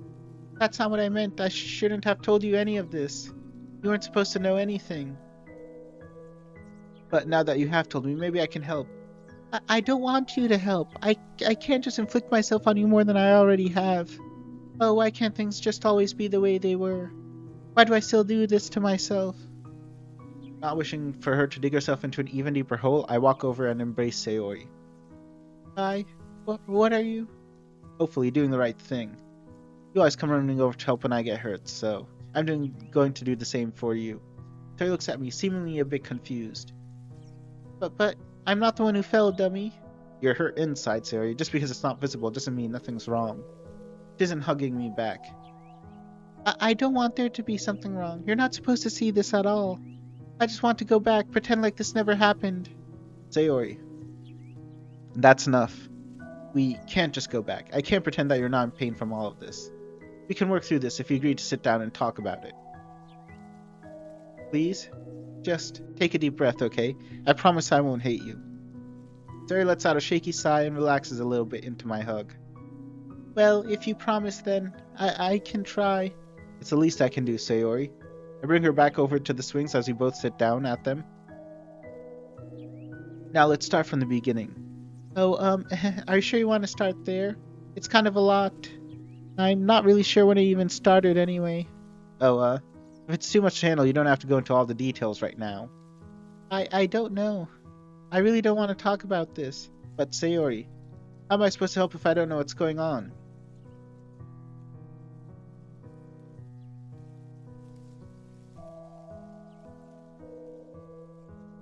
Damn it. What the hell am I supposed to do? Okay, look. He gives me a sorry look as I grasp her hand. I'm not going to lie to you, I don't really understand this like you do. But that's not going to stop me from doing whatever it takes to try and help you.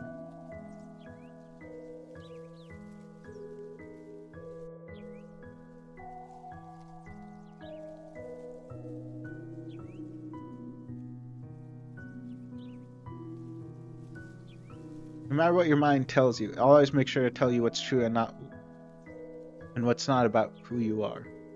I'm sure Monica will too. Was mentioning Monica a bad idea? Aye. After a few seconds, she squeezes my hand slightly in return. Thank you, Drechenaux. I really don't think it'll help, but if you're so sure. Never been more certain in my life.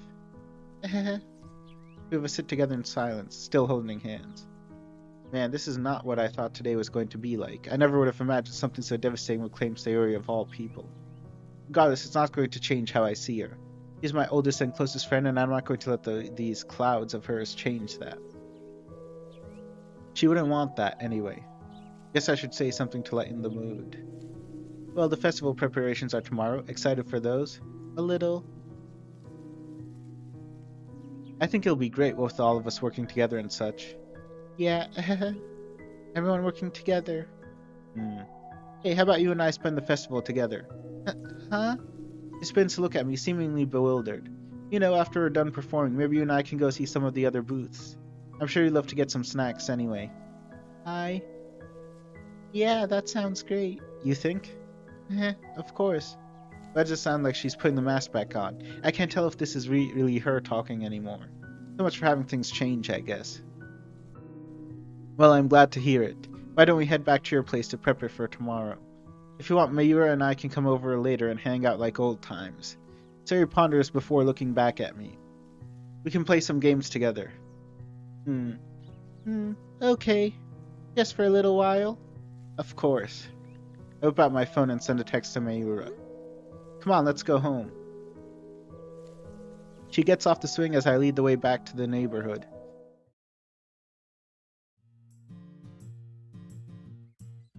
A short while later, we're back at Sayori's house, cleaning her kitchen and living room. Yep, this is a nice little different background. The living room is, for the most part, done. I sigh as I dig out the last bowl that we figured Natsuki would need, setting it beside the plethora of kitchenware. Man, all this for one angry baker. How are you doing, Sayori? But upon looking over, she was slowly rubbing the bowl in the same spot. Almost looked like she wasn't even interested. Sayori? Eh? Oh, sorry, I was just, spacing out again? Yeah, that exactly. Sorry, I'm just not used to cleaning my stuff like this. For an important occasion tomorrow. Natsuki won't be happy if your gear isn't up to stuff. I know. She resumes cleaning, this time in a different spot, but still in a slow and unenthusiastic manner. Not even mentioning her friends could lift her spirits. Eventually, we finish up. A little while later, I returned to Sayori's house with Mayura in tow. While Sayori, Mayura, and I played together, it still felt uneasy. Thanks to me and Mayura's effort, she's enjoying herself now, but how long will it last? The revelation that Sayori was depressed this whole time still weighs heavily on my mind. She said she's had it her whole life, so even when she was a child. What about the others at the club? Do they know? Monica probably knows about it. Sayori must have told her. I'll bring it up with her tomorrow. I just hope things go smoothly. So I'll see you guys next time. Thank you all for tuning in. Do leave a like, do leave a comment, and don't forget to subscribe for more Doki Doki Literature Club content.